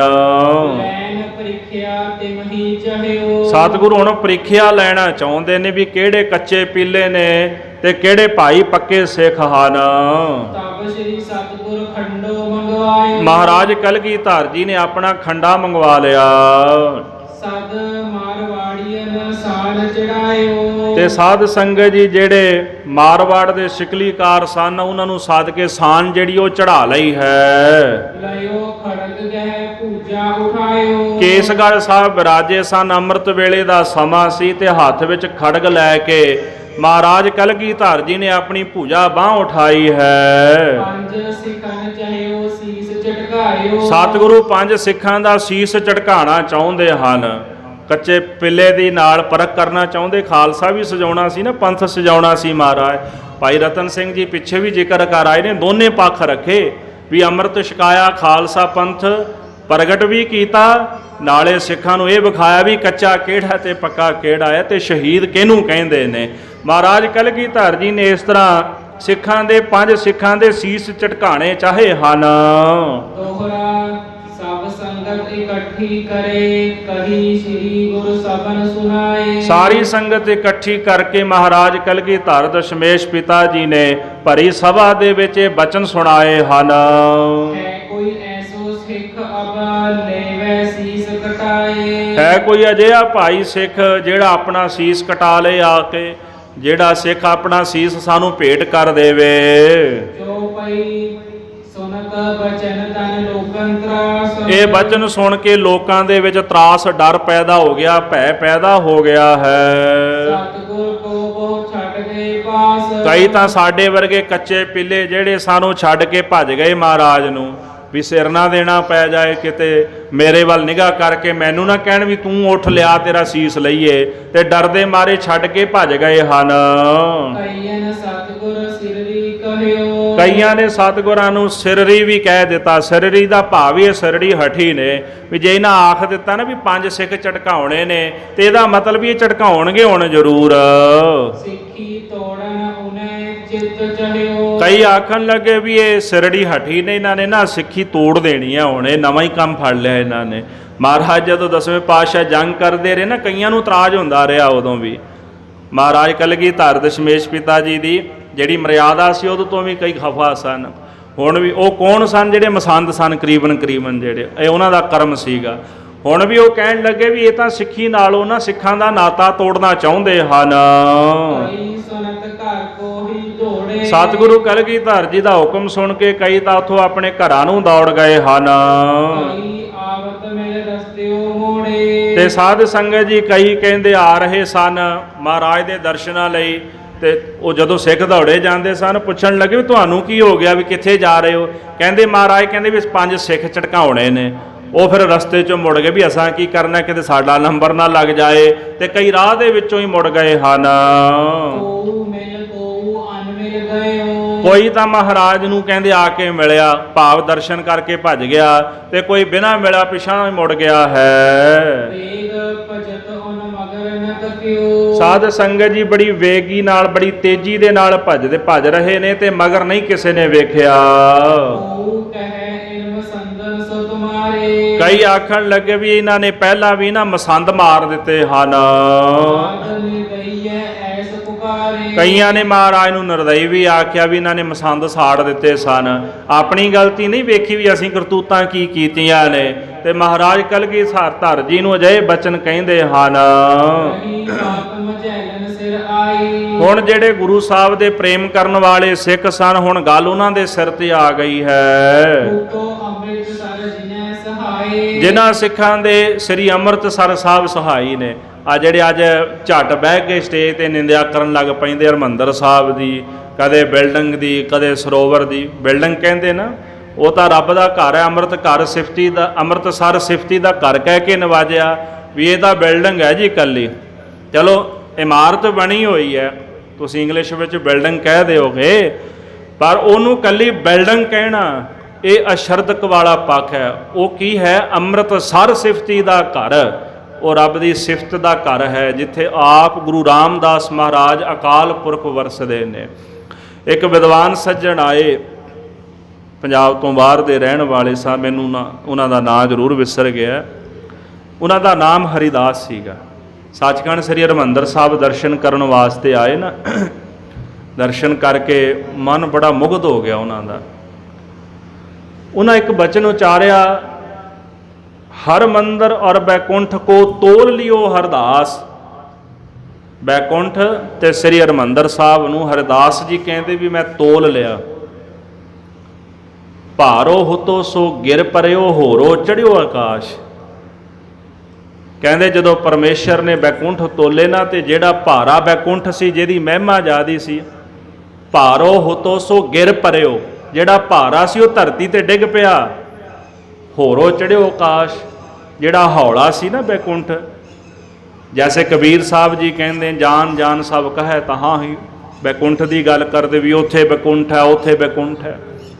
ਉਹ ਕਹਿੰਦੇ ਵੀ ਜਿਹੜਾ ਉਹ ਹੌਲਾ ਬੈਕੁੰਠ ਉਹ ਚੜ ਗਿਆ ਆਕਾਸ਼ ਨੂੰ, ਪਰ ਜਿਹੜਾ ਇਹ ਭਾਰਾ ਬੈਕੁੰਠ ਸ੍ਰੀ ਹਰਿਮੰਦਰ ਸਾਹਿਬ ਹੈ ਨਾ, ਇਹ ਧਰਤੀ ਤੇ ਰਹਿ ਗਿਆ। ਤੇ ਉਹ ਭਲਿਓ ਮਾਨਸੋ, ਜੇ ਕਿਤੇ ਤੁਹਾਡੀ ਬਿਰਤੀ ਬਣ ਜਾਏ ਨਾ ਕਿ ਹਰਿਮੰਦਰ ਸਾਹਿਬ ਬੈਕੁੰਠ ਹੈ, ਤੇ ਵਾਕਿਆ ਹੀ ਤੁਹਾਡਾ ਜੀਵਨਦਿਆਂ ਦਾ ਭਲਾ ਹੋ ਜਾਏਗਾ। ਤੇ ਹੁਣ ਜੇ ਸਾਰੀ ਜ਼ਿੰਦਗੀ ਬਿਲਡਿੰਗ ਬਿਲਡਿੰਗ ਬਿਲਡਿੰਗ ਇਹੀ ਕਹਿ ਕੇ ਪ੍ਰਚਾਰਦੇ ਰਹੇ, ਤੇ ਤੁਹਾਡੀ ਮੱਤ ਆਪਣੀ ਪੱਥਰ ਵਰਗੀ ਹੋ ਜਾਣੀ ਹੈ। ਜਦੋਂ ਪੱਥਰ ਹੀ ਯਾਦ ਕਰੀ ਜਾਣਾ। ਇਮਾਰਤ ਹੈ, ਇਮਾਰਤ ਮਹਾਰਾਜ ਨੇ ਬਣਾਈ ਆਪ ਗੁਰੂ ਅਰਜਨ ਦੇਵ ਸਾਹਿਬ ਜੀ ਨੇ, ਪਰ ਉਹ ਇਮਾਰਤ ਜਿਹੜੀ ਹੈ ਉਹਨੂੰ ਆਖਿਆ ਅੰਮ੍ਰਿਤਸਰ ਸਿਫਤੀ ਦਾ ਘਰ। ਇਹ ਪ੍ਰਮਾਤਮਾ ਦੀ ਸਿਫਤ ਦਾ ਘਰ ਹੈ, ਇਹ ਰੱਬ ਦਾ ਘਰ ਹੈ। ਗੁਰੂਦੁਆਰੇ ਹੋਏ ਸੋਝੀ ਪਾਏ ਸੀ। ਇਸ ਗੁਰੂਦੁਆਰੇ ਤੇ ਆਓਗੇ ਤੁਹਾਨੂੰ ਸੋਝੀ ਪ੍ਰਾਪਤ ਹੋਏਗੀ, ਤੁਹਾਡਾ ਭਲਾ ਹੋਵੇਗਾ। ਅੰਮ੍ਰਿਤ ਸਰੋਵਰ ਵਿੱਚ ਨਹਾਓਗੇ, ਤੁਹਾਡੇ ਪਾਪ ਕੱਟੇ ਜਾਣਗੇ। ਇਤਨੇ ਮਹਾਨ ਵਰ ਦਿੱਤੇ, ਪਰ ਸਿੱਖ ਕਿਹੜੀਆਂ ਗੱਲਾਂ ਚ ਉਲਝ ਕੇ ਰਹਿ ਗਏ। ਇਹਦੇ ਨਾਲ ਥੋੜਾ ਕੁਝ ਹੋਣਾ, ਅਸੀਂ ਇਹਨਾਂ ਗੱਲਾਂ ਚ ਉਲਝ ਕੇ ਰਹਿ ਗਏ। ਭਾਈ ਸਾਹਿਬ ਭਾਈ ਰਤਨ ਸਿੰਘ ਜੀ ਨੇ ਬਾ ਕਮਾਲ ਦਾ ਬਚਨ ਲਿਖਿਆ ਹੈ, ਜਿਹੜੇ ਮਹਾਰਾਜ ਦੇ ਪ੍ਰੇਮ ਵਾਲੇ ਸਿੱਖ ਹੋਤੇ ਅੰਮ੍ਰਿਤਸਰ ਜਿਨ੍ਹਾਂ ਸਹਾਈ, ਜਿਨ੍ਹਾਂ ਦੇ ਸਹਾਈ ਸ੍ਰੀ ਅੰਮ੍ਰਿਤਸਰ ਸਾਹਿਬ, ਸ੍ਰੀ ਦਰਬਾਰ ਸਾਹਿਬ ਹਰਿਮੰਦਰ ਸਾਹਿਬ ਹੈ। ਭਾਈ ਗੁਰਦਾਸ ਤਿਨ ਬਚਨ ਵਿਚਾਰੇ। ਇਸੇ ਪ੍ਰਕਾਰ ਭਾਈ ਸਾਹਿਬ ਭਾਈ ਗੁਰਦਾਸ ਜੀ ਨੇ ਆਪਣੀਆਂ ਵਾਰਾਂ ਦੇ ਅੰਦਰ ਇੱਕ ਬਚਨ ਉਚਾਰਿਆ ਹੈ ਕਿ ਜੇ ਗੁਰੂ ਸਾਂਗ ਵਰਤਾ ਦੇ, ਕੌਤਕ ਵਰਤਾ ਦੇ, ਤੇ ਸਿੱਖ ਸਿਦਕ ਨਹੀਂ ਹਾਰਦਾ। ਗੁਰੂ ਪ੍ਰਵਾਸੇ ਸਿੱਖ ਜੋ ਰਹੈ। ਹੁਣ ਜਿਹੜਾ ਸਿੱਖ ਗੁਰੂ ਦੇ ਪ੍ਰਵਾਸੇ ਰਹਿੰਦਾ ਹੈ, ਮਾਨੇ ਹੁਕਮ ਗੁਰੂ ਜੋ ਕਹੈ। ਜੋ ਸਤਿਗੁਰਾਂ ਨੇ ਹੁਕਮ ਕੀਤਾ ਹੈ, ਉਸ ਹੁਕਮ ਨੂੰ ਉਹ ਮੰਨਦਾ, ਹੁਕਮ ਦੇ ਅਨੁਸਾਰ ਹੀ ਹੋ ਕੇ ਚੱਲਦਾ ਹੈ। ਪਰ ਖੇਡ ਇੱਕ ਹੋਰ ਵੀ ਵਰਤ ਗਈ। ਜਿਹੜਾ ਬਚਨ ਆਇਆ ਨਾ, ਗੁਰ ਸਾਂਗ ਵਰਤਾਵੈ ਸਿੱਖ ਸਿਦਕ ਨਾਰੇ। ਭਾਈ ਗੁਰਦਾਸ ਜੀ ਨੂੰ ਮਹਾਰਾਜ ਨੇ ਪਰਚਾ ਪਾ ਦਿੱਤਾ ਸੀ ਇਸੇ ਤਰ੍ਹਾਂ। ਭਾਈ ਸਾਹਿਬ ਭਾਈ ਗੁਰਦਾਸ ਜੀ ਨੂੰ ਘੋੜੇ ਖਰੀਦਣ ਭੇਜਿਆ ਸਤਿਗੁਰੂ ਸਾਹਿਬ ਜੀ ਨੇ। ਉਹਨਾਂ ਨੇ ਜਦੋਂ ਇਹ ਬਚਨ ਉਚਾਰਿਆ ਸੀ ਨਾ, ਜੇ ਗੁਰੂ ਸਾਂਗ ਵਰਤਾ ਦੇ ਤੇ ਸਿੱਖ ਸਿਦਕ ਨਹੀਂ ਹਾਰਦਾ। ਜਿਵੇਂ ਕਹਿ ਲਓ ਵੀ ਦੇਖੋ, ਅਸੀਂ ਇਹ ਬਚਨ ਕਹਿਣ ਦੇ ਯੋਗ ਨਹੀਂ, ਕਹਿ ਨਹੀਂ ਸਕਦੇ, ਪਰ ਜਿਹੜਾ ਵਰਤਾਰਾ ਵਰਤਿਆ ਉਹਦੇ ਹਿਸਾਬ ਨਾਲ ਇਹ ਬਚਨ ਕਹਿਣ ਲੱਗਾ ਵੀ ਕਿਤੇ ਹਉਮੈ ਦਾ ਪ੍ਰਗਟਾਵਾ ਹੋ ਗਿਆ ਵੀ ਗੁਰੂ ਸਾਂਗ ਵਰਤਾ ਦੇ ਤੇ ਸਿੱਖ ਸਿਦਕ ਨਹੀਂ ਹਾਰ ਸਕਦਾ। ਮਹਾਰਾਜ ਨੇ ਘੋੜੇ ਖਰੀਦਣ ਭੇਜ ਦਿੱਤਾ ਤੇ ਨਾਲ खुरजी दे दी माया दी। हुण उन्होंने घोड़े खरीद लए, घोड़े खरीद के मुੱਲ बना लिया। ਤੇ ਜਦੋਂ ਸੌਦਾਗਰ ਨੂੰ ਪੈਸੇ ਦੇਣੇ ਸੀ ਤੇ ਉਹਨੂੰ ਬਿਠਾ ਕੇ ਤੇ ਕਹਿੰਦੇ ਤੂੰ ਬਹਿ ਤੇ ਮੈਂ ਅੰਦਰੋਂ ਮਾਇਆ ਲੈ ਕੇ ਆਇਆ। ਤੇ ਇਤਿਹਾਸਕਾਰ ਭਾਈ ਸੰਤੋਖ ਸਿੰਘ ਕਹਿੰਦੇ ਵੀ ਘੋੜੇ ਵੀ ਭੇਜ ਦਿੱਤੇ ਉਹਨਾਂ, ਜੇ ਤਾਂ ਘੋੜੇ ਉੱਥੇ ਹੁੰਦੇ ਫਿਰ ਤਾਂ ਗੱਲ ਹੋਰ ਸੀ। ਘੋੜੇ ਵੀ ਭੇਜ ਦਿੱਤੇ ਮਹਾਰਾਜ ਨੂੰ, ਸਤਿਗੁਰਾਂ ਦਾ ਹੁਕਮ ਸੀ ਨਾ ਵੀ ਘੋੜੇ ਖਰੀਦ ਕੇ ਪਹਿਲਾਂ ਸਾਨੂੰ ਭੇਜਣੇ ਨੇ, ਅਸੀਂ ਵੇਖਾਂਗੇ ਸਾਨੂੰ ਪਸੰਦ ਆਏ ਤੇ ਤੂੰ ਮਾਇਆ ਦੇ ਦੇ। ਘੋੜੇ ਚਲੇ ਗਏ ਸਤਿਗੁਰੂ ਸਾਹਿਬ ਗੁਰੂ ਹਰਗੋਬਿੰਦ ਸਾਹਿਬ ਕੋਲ। ਹੁਣ ਭਾਈ ਗੁਰਦਾਸ ਜੀ ਕਹਿੰਦੇ ਵੀ ਠੀਕ ਹੈ, ਗੁਰੂ ਦਾ ਹੁਕਮ ਆ ਗਿਆ ਵੀ ਘੋੜੇ ਪਸੰਦ ਨੇ, ਵੀ ਚਲੋ ਮੈਂ ਤੁਹਾਨੂੰ ਮਾਇਆ ਦੇਣਾ। ਤੇ ਮੋਲ ਕਰ ਲਿਆ ਤੇ ਜਦੋਂ ਅੰਦਰ ਜਾ ਕੇ ਖੁਰਜੀ ਫੋਲੀ ਤੇ ਵਿੱਚ ਠੀਕਰਾਂ। ਸੋਚਣ ਲੱਗੇ ਵੀ ਆਹ ਕੀ ਭਾਣਾ ਵਰਤ ਗਿਆ। ਮਹਾਰਾਜ ਨੇ ਤਾਂ ਮਾਇਆ ਦੀ ਖੁਰਜੀ ਦਿੱਤੀ ਸੀ, ਠੀਕਰਾਂ ਨਿਕਲ ਆਈਆਂ। ਜਿਹੜਾ ਹੁਣ ਬਚਨ ਕੀਤਾ ਸੀ ਜੇ ਗੁਰ ਸਾਂਗ ਵਰਤਦਾ ਸਿੱਖ ਸਿਦਕ ਨਹਾਰੇ, ਤੇ ਹੁਣ ਸਿਦਕ ਹਾਰਨਾ ਪੈ ਗਿਆ। ਸੋਚਿਆ ਵੀ ਮਹਾਰਾਜ ਨੇ ਠੀਕ ਨਹੀਂ ਕੀਤਾ। ਕਿਤੇ ਨਾ ਕਿਤੇ ਮੱਤ ਜਿਹੜੀ ਸੀ ਉਹਦੇ ਵਿੱਚ ਸ਼ੰਕਾ ਪੈ ਗਿਆ ਵੀ ਮਾਇਆ ਦੀ ਜਗ੍ਹਾ ਤੇ ਠੀਕਰਾਂ ਦੇ ਦਿੱਤੀਆਂ। ਕਹਿੰਦੇ ਇਹਨਾਂ ਨੂੰ ਮੂੰਹ ਕੀ ਵਿਖਾਵਾਂਗਾ, ਘੋੜੇ ਵੀ ਭੇਜ ਦਿੱਤੇ, ਇਹ ਕੀ ਕਹਿਣਗੇ ਗੁਰੂ ਦਾ ਸਿੱਖ ਝੂਠਾ। ਉਹਨਾਂ ਕੀ ਕੀਤਾ ਜੀ, ਤੰਬੂ ਪਾੜਿਆ ਪਿੱਛੋਂ ਤੇ ਨਿਕਲ ਗਏ ਕਾਂਸੀ ਨੂੰ।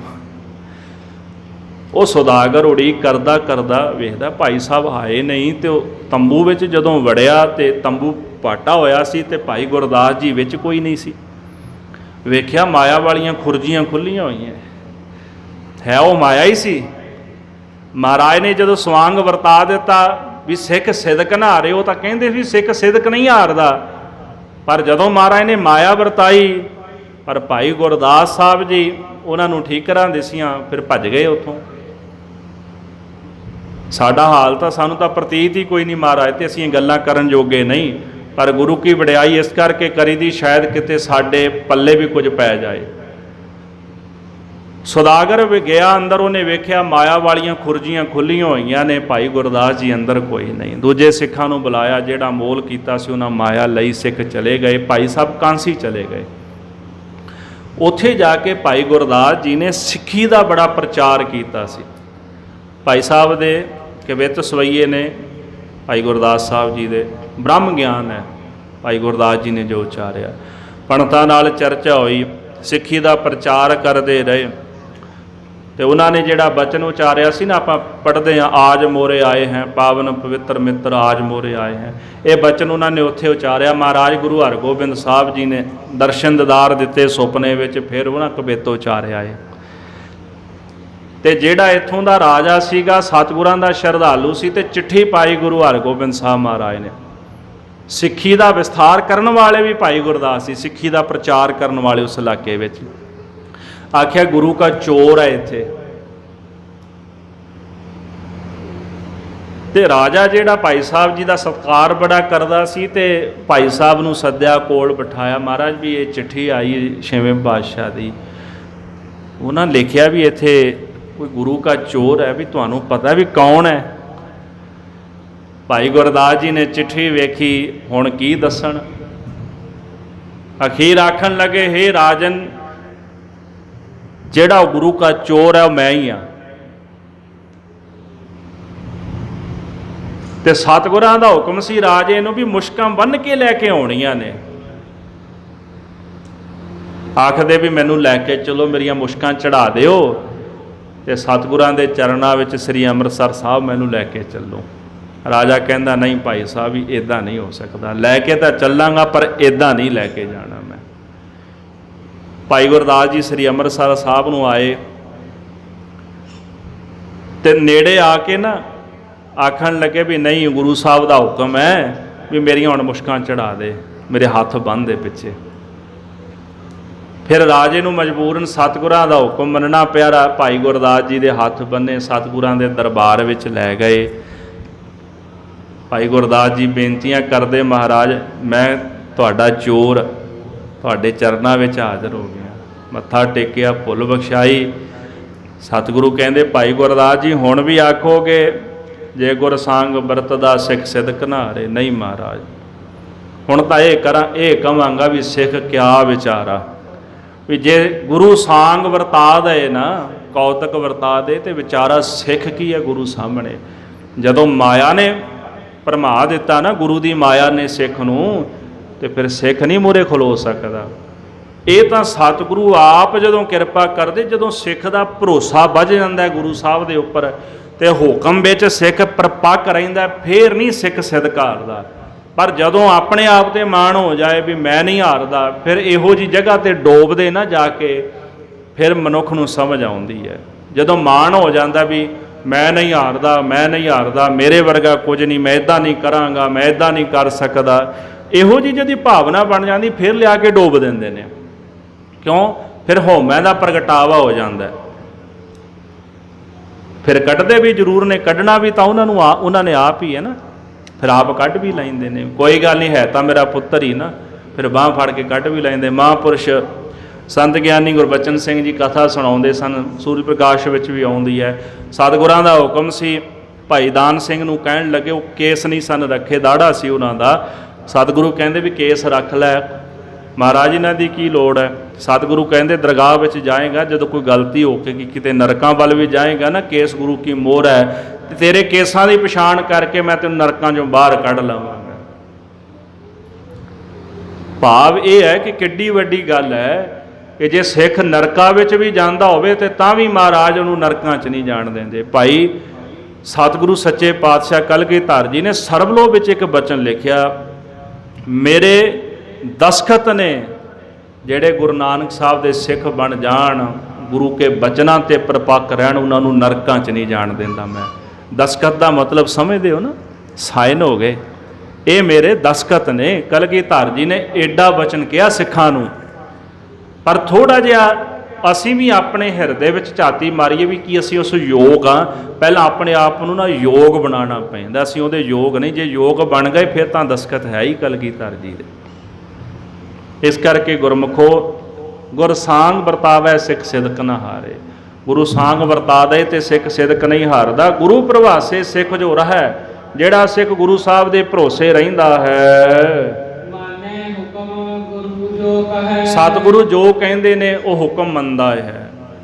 ਗੁਰ ਕਹਿਆ ਸਾਕਾਰ ਕਮਾਵੋ, ਗੁਰ ਕੀ ਕਰਨੀ ਕਾਹੇ ਧਾਵੋ। ਜਿਹੜਾ ਸਤਿਗੁਰਾਂ ਦੇ ਹੁਕਮ ਅਨੁਸਾਰ ਚੱਲਦਾ ਉਹਦਾ ਭਲਾ ਹੁੰਦਾ ਹੈ। ਸਮਾਂ ਉੱਪਰ ਹੋ ਗਿਆ, ਸਮਾਪਤੀ ਹੈ ਸਮੇਂ ਦੀ, ਤੇ ਪ੍ਰਸੰਗ ਆਪਾਂ ਸਰਵਣ ਕਰਾਂਗੇ ਕੱਲ੍ਹ ਦੇ ਪ੍ਰਕਰਣ ਵਿੱਚ।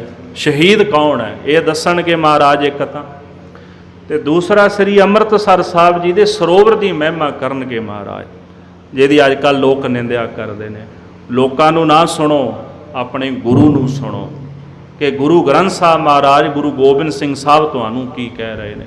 ਪ੍ਰਚਾਰਕ ਪ੍ਰਚਾਰ ਕਰਨ ਵਾਸਤੇ ਹੁੰਦਾ ਜੀ, ਨਿੰਦਿਆ ਕਰਨ ਵਾਸਤੇ ਨਹੀਂ ਹੁੰਦਾ। ਤੇ ਪ੍ਰਚਾਰਕ ਗੁਰੂ ਨਹੀਂ ਹੁੰਦਾ। ਤੇ ਕਿਸੇ ਪ੍ਰਚਾਰਕ ਦਾ ਇੱਕ ਕਿਹਾ ਬੋਲ ਅਟਲ ਨਹੀਂ ਹੁੰਦਾ। ਪ੍ਰਚਾਰਕ ਦਾ ਬੋਲ ਅੰਤਲਾ ਬੋਲ ਨਹੀਂ ਹੁੰਦਾ। ਅੰਤਲਾ ਫੈਸਲਾ ਗੁਰੂ ਗ੍ਰੰਥ ਸਾਹਿਬ ਮਹਾਰਾਜ ਦਾ ਹੁੰਦਾ, ਪ੍ਰਚਾਰਕ ਦਾ ਨਹੀਂ।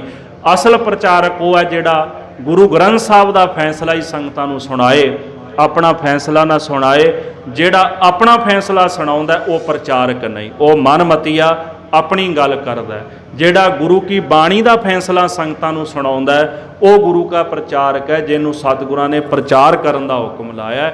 ਆਪਣੇ ਫੈਸਲੇ ਸੁਣਾਉਣ ਵਾਲੇ ਤਾਂ ਬੜੇ ਨੇ, ਪਰ ਸਾਡਾ ਇਹ ਫਰਜ਼ ਬਣਦਾ, ਚਾਹੇ ਪ੍ਰਚਾਰਕ ਹੈ ਚਾਹੇ ਸੰਗਤ ਹੈ, ਦੋਨੇ ਗੁਰੂ ਦਾ ਫੈਸਲਾ ਸੁਣਨ ਤੇ ਸੁਣਾਉਣ ਆਏ ਨੇ।